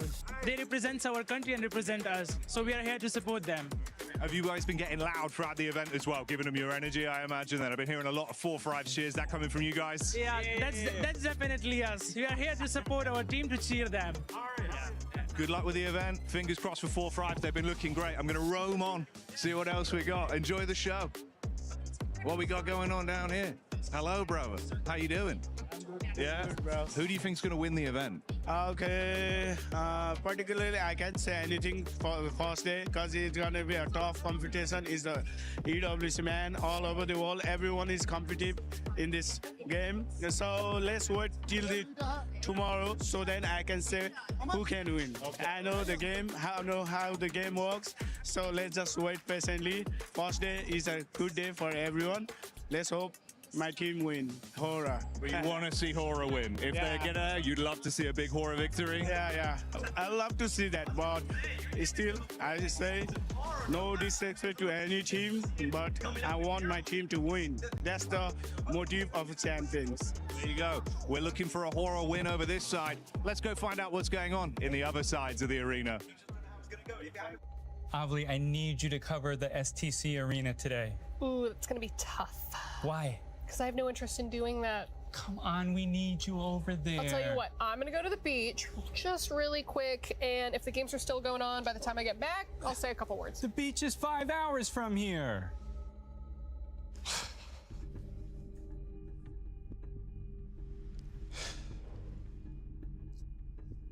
I wish Avli cared about esports more than anything in the world. That's a candy bar. It's worth a shot.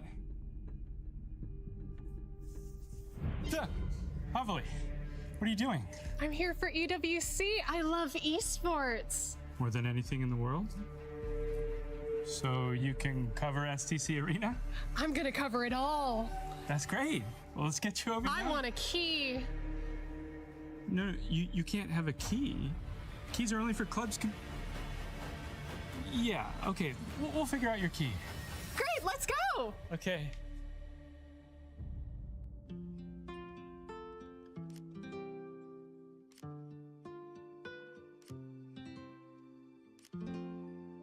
Avli, I just want to say you're doing a phenomenal job. Everyone's really excited about your work. I just love esports so much. Yeah, well, I'm going to ask about getting you a raise because you deserve it. I don't need a raise. I have my key. How did you... Can I see that? Mm-hmm.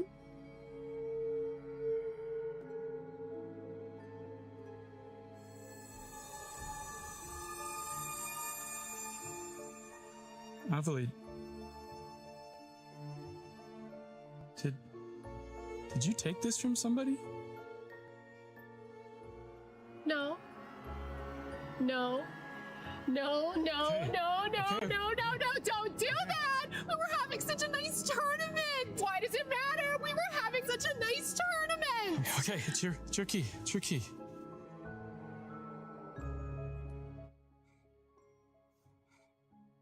Probably would have got crushed anyway.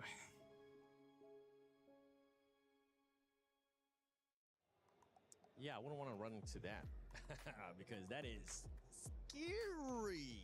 Talking about scary, we had some hot drops that we were talking about with Godlike versus Hora. This squads, I mean, the only thing that would suck for those squads is that they're currently on that second page, Max. That's why we're saying we don't want to see any hot drops from those two squads. Nobody wants to be Ida 2.0. Okay, sorry. You know It's what? fair. If It's you're fair. an Ida fan, I'm sorry. I'm gonna start. I'm just memeing at this point. No, but they didn't do the hot drop in their respective group, right? Which was Group A back then, if I'm not mistaken, or the other one, but one of the groups. And they didn't go for it. But the reason why they didn't go for the hot drops, really, the real reason is because the planes were very focused over to the eastern side and the southern side, meaning La Cobreria was not in reach. I want to see a plane, right, Niptura, where it goes and reaches La Cobreria, and we see as a fact that Hora and Godlike, and hopefully also Chama, that might drop there, will not commit to the fight because, yeah, right now they're not in a good position. They cannot afford to lose points, and I think they're not going to commit to it, but it could get bad. And for the Godlike, I mean, you don't want to go up against a team that's currently being able to put up even more illims than you, that usually ends up being more aggressive, like you were talking about in the stance of Hora. Yeah, no.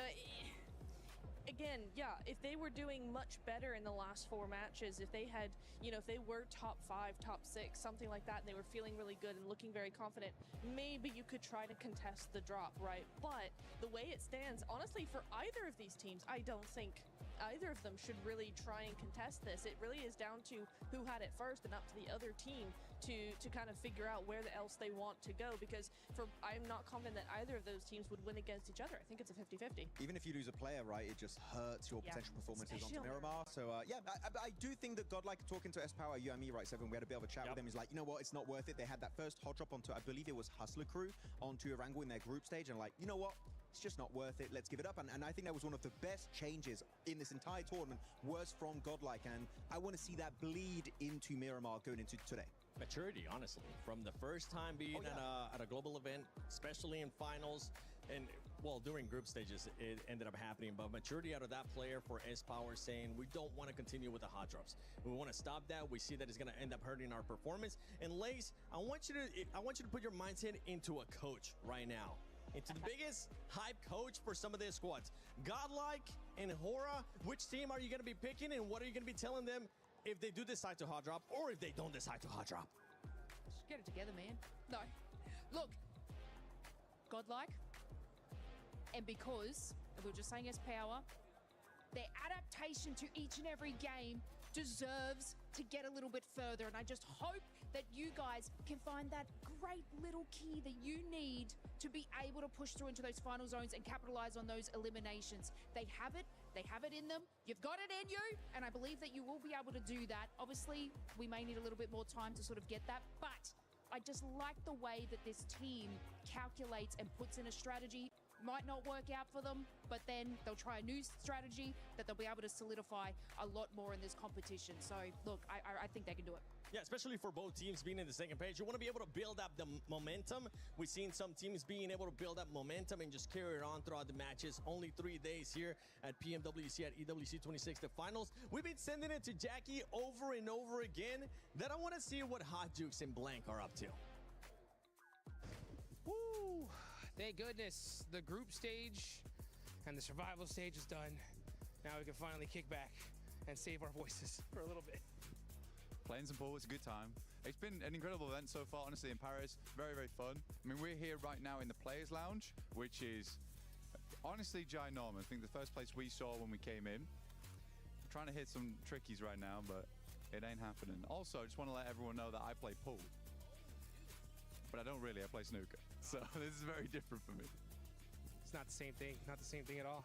Matter of fact, I've never even seen a snooker table in real life. This is the game to play. I thought it was only one singular game. Yeah, I'm gonna break the rules. Okay, what are you thinking? What are you thinking? I think I'm gonna break the rules in terms of where I'm. He is looking to take the shot. Will he hit the stripe? Little bounce shot. There we go. Well, you know, we're getting things figured out here. Let's see if I can finally hit one of these things. Okay. So what have you thought about the tournament so far? I mean, for me, tournament's been great. I've really enjoyed it. It's been insane. There's been some crazy moments. That's a good shot. It's a good shot too. Four thrives look fantastic. I mean, Orangutan, Godlike coming in over towards that top 5 is just some crazy stuff. Couldn't believe it. I think everyone I've talked to whilst they're being here saying they're having a really good time. Again, everyone's really taken care of here as well. Plenty of stuff that we're taking advantage of as well. Honestly, that's the big thing. Like, we're having actually kind of a pretty damn good time here. All right. Yeah, we got our 3 games in. I do watch the other ones, but afterwards I like to come chill here. It's a lovely spot. This place is stupid, to be honest. It's ridiculous. Dude, by far some of the best food I've ever had at an event ever. And this place really does have it all, dude, right? I mean, like every game you can imagine, manicurists on stage, and dude, that lady's insane. Like I've seen some of the girls walking out of there, and now she's like booked out for 2 weeks, which is wild. But I might even get a haircut in a second. I love it. I love it here. We're so hyped about you taking the mic back off me as well. Yeah, I know. I'm about to get a manicure, dude.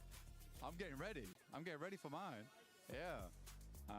But overall, genuinely, PUBG Mobile is always, I think PUBG Mobile might be the greatest event at EWC.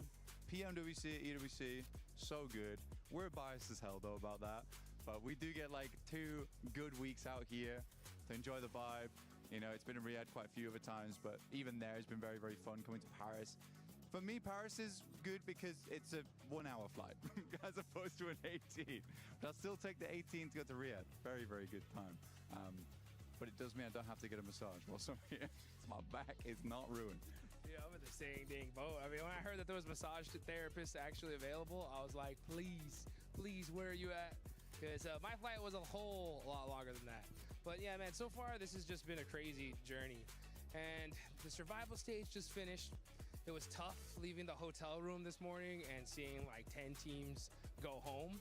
But at the end of the day, someone's gonna be the champ and another team is gonna be the not champs. I don't even know what I'm saying at this point. I'm just watching. I saw him shoot 2 different color balls. He really does play snooker here, folks. And that was close. That was close. I like it. Look, I'm just hitting balls in holes right now, okay? I'm playing the equivalent of golf, just with a long stick. I hope that's fine with you, dude. I don't know the rules. Tell me the rules. Right? That's fine. I got you, bro.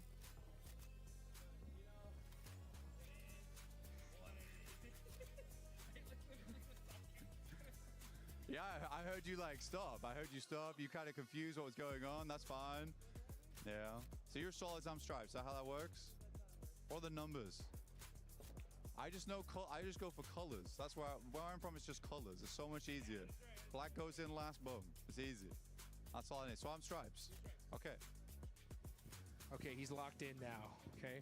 But what's one thing that you really need to make sure whenever you're playing any game is understanding the rules, right? But even if you don't understand the rules, sometimes you just send it, baby, right? You just put it in the work and you might come out on top. Like, that's what I'm talking about. You see what I'm saying? This guy is, I like it though. You know what I'm saying? That's how you make the plays, baby. Let's get it. Yeah, sometimes you help other teams. That's kind of rough. Okay, I respect it. Sometimes you gotta make some difficult shots in your life. I trust you. It's a long reach. It was close though. It was I thought you were gonna really ruin that. I thought you were ruin that. Right, like tell me something. 4 thrives. Overrated or not? Hell no, dude. Thor Thrives is insane. I mean, they are coming in champions of PMGO Season 1. I didn't think we were going to see a Pakistani team be our champs, not this soon. And this guy's giving me a chance. I really, really appreciate it. And hopefully, we'll see Thor Thrives try to give some of these guys a chance because in Group A, these guys look like they were unstoppable. They look really good. I mean, they were beat out points-wise by Vitality. But Vitality... It was ridiculous. You're right. It was ridiculous. It was a good time though watching them play. Big return to form for Indonesia. It's not been like this in such a long time. Oh, almost. But yeah, big return for Indonesia. It like feels like the spiritual successors right now to BTR back in the day, but there's no BTR pranks happening. No jokes. Just gameplay. Just gameplay indeed. The whole Vitality Day was absolutely insane. I just kept on talking to some of these dudes backstage and I was like, guys, what do you think about Vitality's performance? And all I heard was what the, and it was like filled in by any word you could possibly imagine. That's what I'm talking about. That was good. That was good. I like it. Purposeful shots here. Let's see how this one goes for Blank. Side pocket. Oh, just barely off the edge. But you know what, dude? That's the one thing I love about PUBG Mobile. Sometimes you get put in some beautiful situations, but the best teams always find themselves a way out. I mean, AJL is a good example of that. They got themselves in a real good situation. I mean, top team Tiamba going for the crown, and honestly, they completely flubbed it. That was a lovely shot, by the way, dude. Well played. Winning up against Tiamba in that last game, survival stage. They're given all the chance in the world versus Nongshim Red Force, but Nongshim, I would say they're one of the teams looking to continue on. And I don't think AGL had it in them this year, but Tiamba just had a massive turnaround. But these things happen. Some mistakes happen. Oh, dude, I forgot that you were like right at the finish line. I've got like some more steps to go. You got it.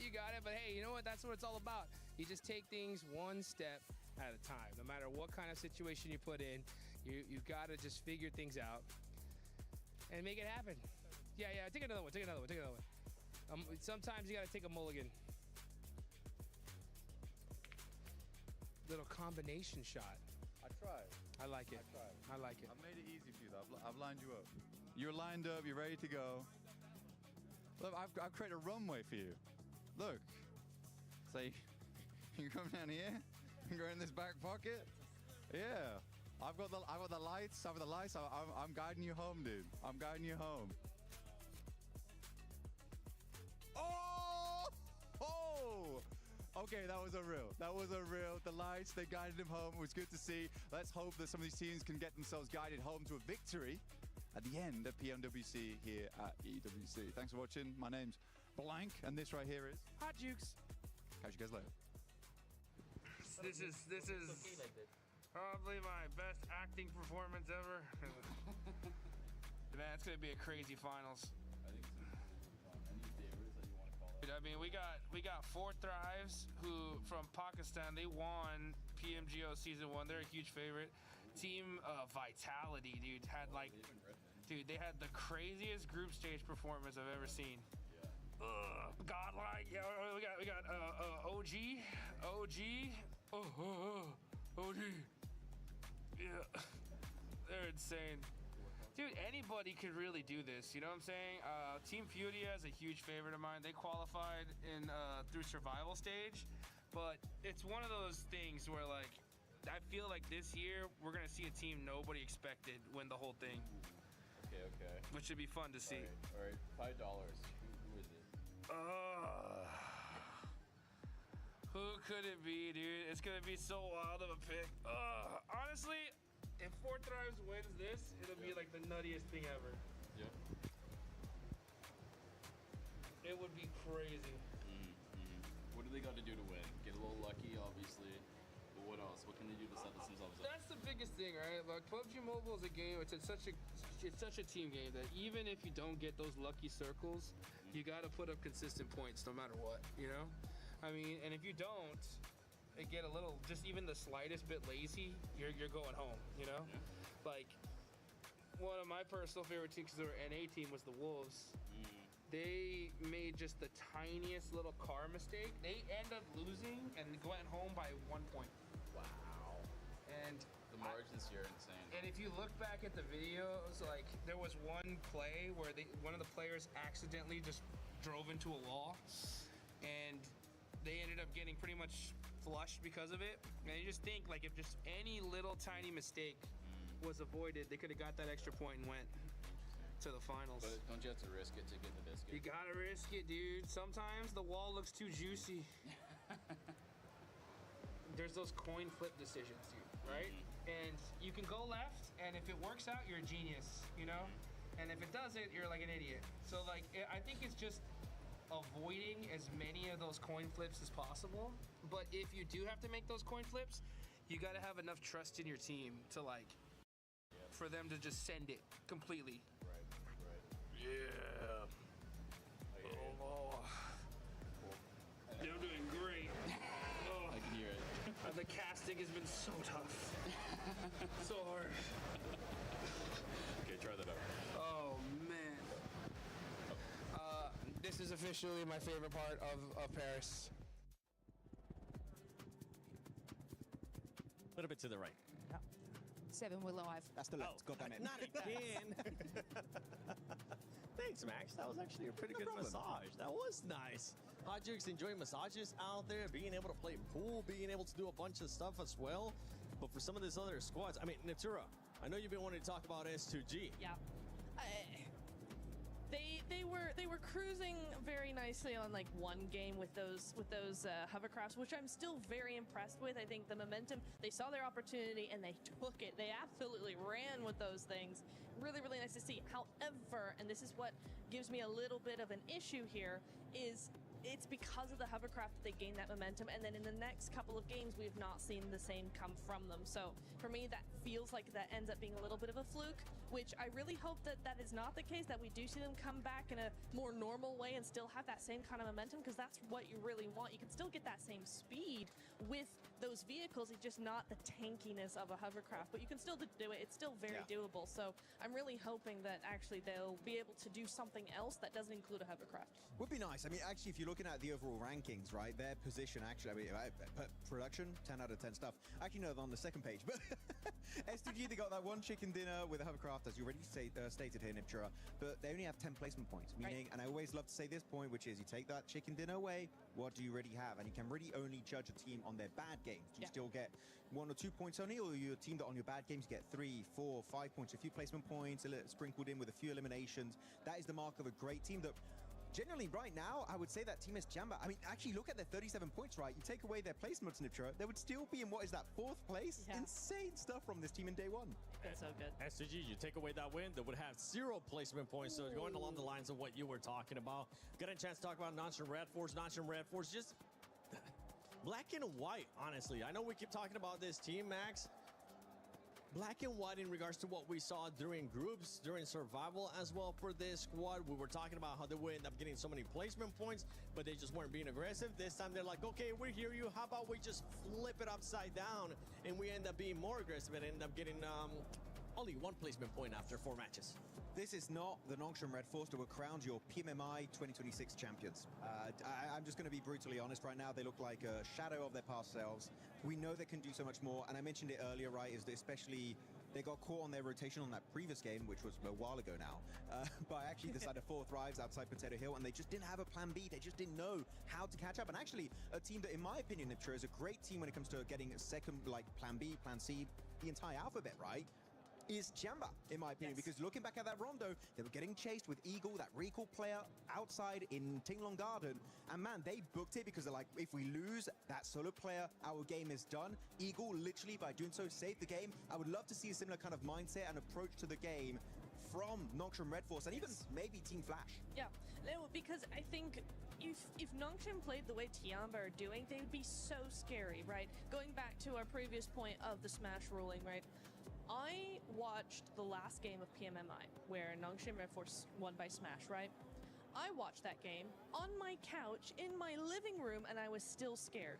I was scared and I wasn't even playing because that team, they knew what they had to do, and rather than fall underneath the pressure of, like so many other teams do, quite rightly, this team knew exactly how to play this. It was like they weren't worried at all. They were like, yeah, we just have to get a win. That's all we got to do, and easy peasy.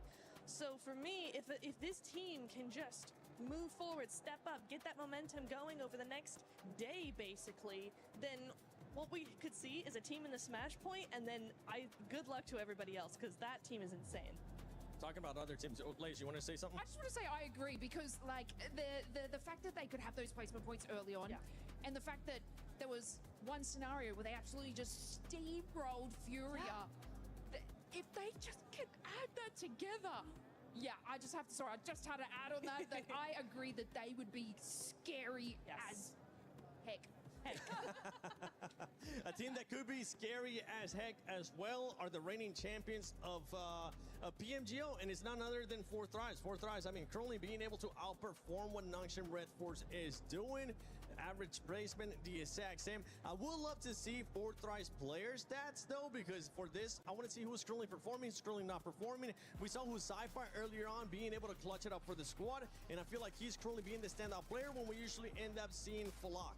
Yeah, I mean, there was even a scenario where they were sort of bunkering in a building, and it just looks like their communication is not as tight as we're used to seeing. So yeah, if we bring up like player stats behind it, it looks like they're sort of just feeding and funneling into these, I guess, fights one by one, which is obviously catching them out. And generally, they will have sort of like a nice little split hold strategic way of actually pushing a team into the position that they want them to be able to take them out. So I think it was this spot actually here where, you know, they were sort of bursting, and it just was a little bit miscalculated. Still a great sort of, I guess, push from them, but it just isn't as fast-paced as 4 Thrives when we used to see. Yeah, I fully agree with that. And also, we kind of saw that when you were pointing it out. Max, the one we saw where 4 Thrives just decided to coexist with 4 Esports, it ended up hurting them in a big way, because we saw, who was it? No Fear that ended up actually clutching up that 1 versus 2. For Four Thrives, I would have loved to see them being a little bit more aggressive, making them back off and not just waiting the longest time when they actually have to just fight. Usually we tend to see Four Thrives being a little bit more aggressive as we're looking at the player stats, and it's actually Falita still putting up the numbers. Yeah, I mean, he had some crazy good grenades, but actually, I wouldn't fully agree about them being more aggressive. I feel like they're aggressive enough, especially in the early game, right? They love to do it. They were going for it in Pachinki. They even were chasing down Longsham Red Force at some point, clearing out the entirety of Team Flash. I feel like the issue is sometimes they linger too long on their splits, like that a 2-2 split inside Fairy Pit, which I liked it. But then you saw Sleepy from Hora, and Sleepy is a very sleepy, sneaky man. Okay, he spots you with a mini 14 or even like ARs that pretty much are just, you know, long-range AR snipers, and he's just gonna tear you down. He did that on Falak. They were able to get the reset, but it really goes to show that a split like that, if you're holding on for too long, you are going to be showing a bit of a kink in your armor. I'm not really too scared for Four Thrives. I feel like they're a team that don't really have a big ego. They're willing to change and iterate when they need to do so. So I feel like it's fine, but it's definitely been a rougher opening day than maybe a lot of people were expecting. No, I do agree that they're not in the woods yet, right? No, it's fine. They're not in the woods. They're okay for now, but yeah, it's just that I know the other teams are going to start really playing a lot harder and a lot faster in the second day, and so for them in particular, they really need a good first day, and so far we just haven't had that from them. I kind of agree with both of you, right? Where you're like, they need to be more aggressive. Max says they don't. I think they need to be more aggressive in their momentum, right? Not in getting the elites, not in getting the fights, right? But they need to be snappy. We're not seeing this team be snappy in their rotations. They're not being snappy in their pushes. Their splits are very slow. Yes. They need to slay those rotations. No, I'm sorry. They do. I agree. They do. They actually do. They really do. They need to be really like Enigma Galaxy that we've seen. Like, who else have we seen? EA have been very quick. If a player gets knocked, they are all over it immediately. They're very, very good. Al-Ula as well, quick, being very speedy with those pushes out for info to make sure that nobody comes in behind them. Stuff like that I want to see from Four Thrives. We saw it in the group stage. It worked very well for them. And just now they're starting to be very indecisive, and I kind of feel like they don't know what's going wrong. Just their pacing's off. Their pacing is off. You're indecisive.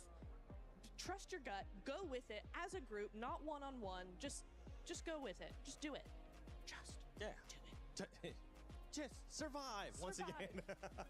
But for this team, it's spot on. You were talking about the 2-2 splits. I felt like that 2-2 split took a little bit too long. They should have bring it up together, and that's why I wasn't really happy with how long they decided to coexist with Hora.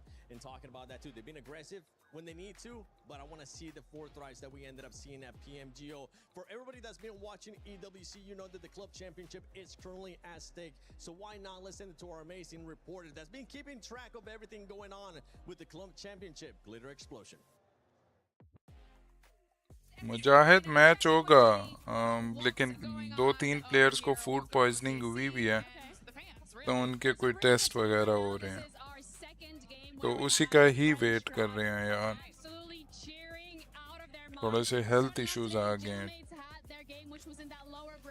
कुछ 2-3 players को.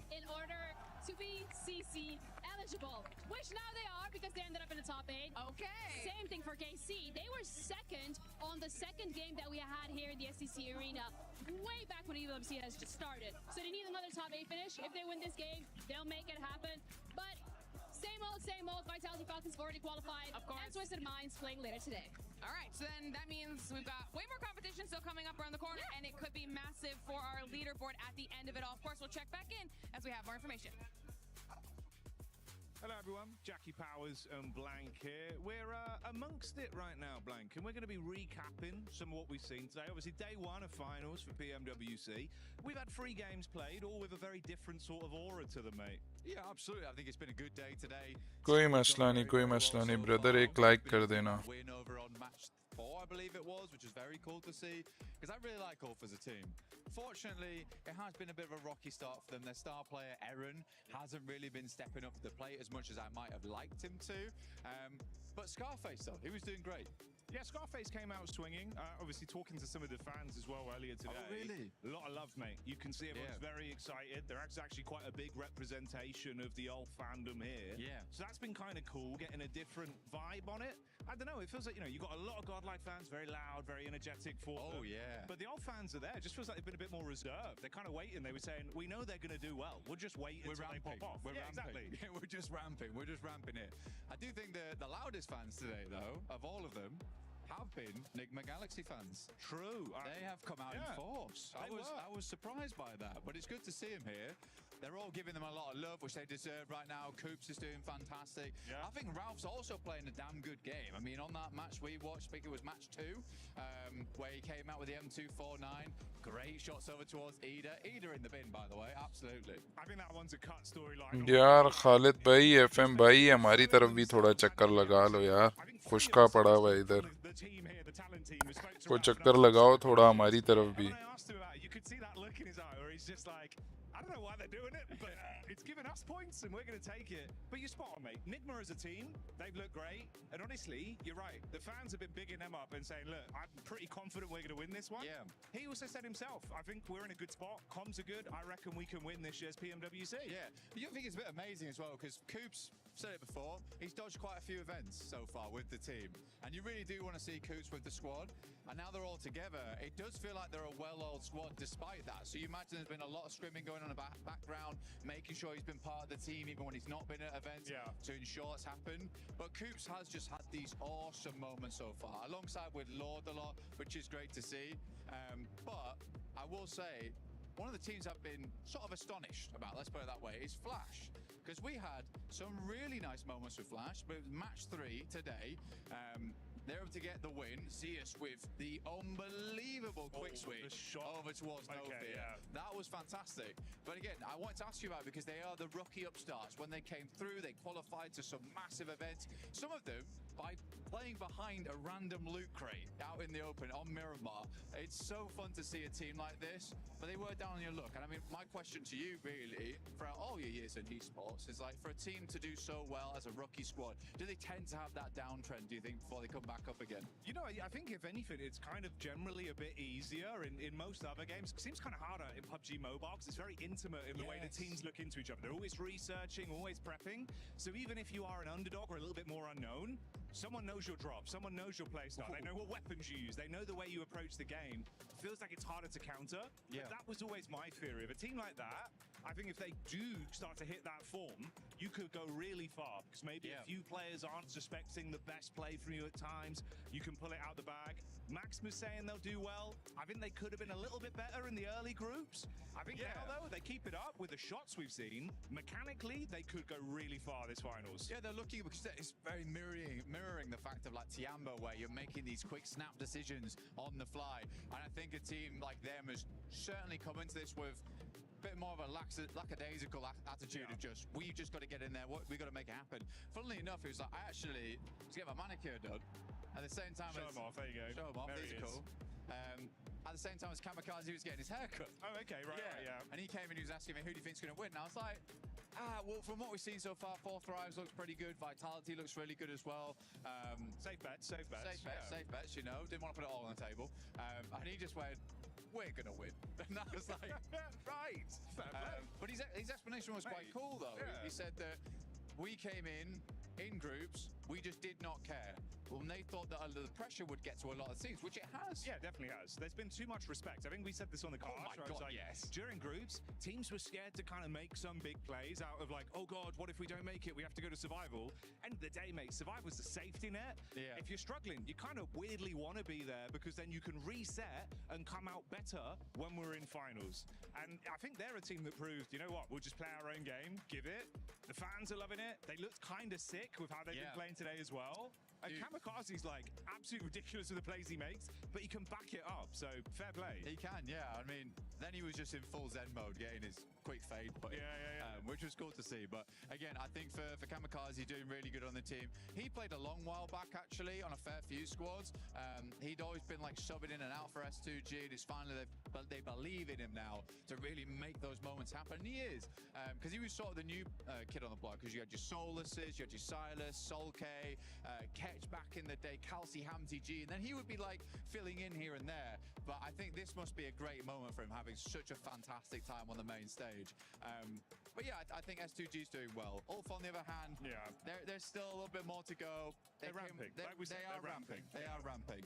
But it is funny to me because there is some big Turkish rivalry between those teams. It's not brotherly love between those two squads. No, like organization-wise, you can see everyone's firmly in their own corner of we want this team to win. Yeah. It's kind of fun. It makes it a bit more exciting where it's like, no, I love my team, my players. I think that's cool. I did also like the throw it in there. We had the pop-off moment with Ralph earlier. Oh, bro. The fans loved it. You could see we loved it. It was like, dude, this is what I want to see. There's a lot of personality in PUBG Mobile. And I think PMWC seems like one of the better events for it, where people get into that mindset of like, we are superstars. And they absolutely are. Best of the best in the game, biggest stages, most lights on them, and they're living up to it. $3 million prize pool, you got to bring your best. So we'll find out how it goes here in the finals.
यार बड़ी लंबी break दे दी यार, बहुत लंबी, पता है। अब मैं भी बोर होने लग गया हूँ। अभी तक मैचेस खत्म भी हो जाते हैं।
अच्छा जी, अपडेट आ गई है यार ऑफिशियल, और मैचेस हो गए हैं कैंसिल, ठीक है। तो अपडेट ये है कि मैचेस कल होंगे, मैचेस कैंसिल हो गए हैं। तो ठीक है, चलो क्या हो सकता है, मतलब कल फिर 8 मैच खेले जाएंगे। सैटरडे है ना, क्या हो सकता है। एक सेकंड में एक दफ़ा फिर कंफर्म कर लूं, लेकिन ये ऑफिशियल ही है।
ठीक है फिर यार, मैचेस कैंसिल हो गए, कंफर्म हो गया, ठीक है। तो इंशाल्लाह कल फिर स्ट्रीम करेंगे और कल से बाकी मैचेस होंगे। 4 मैच टोटल खेले गए हैं, जो कि 6 मैचेस होने थे टोटल, 4 खेले गए हैं, 2 मिरामार मैचेस रह गए हैं, तो वो कल होंगे। Okay, see you guys tomorrow, अल्लाह हाफिज।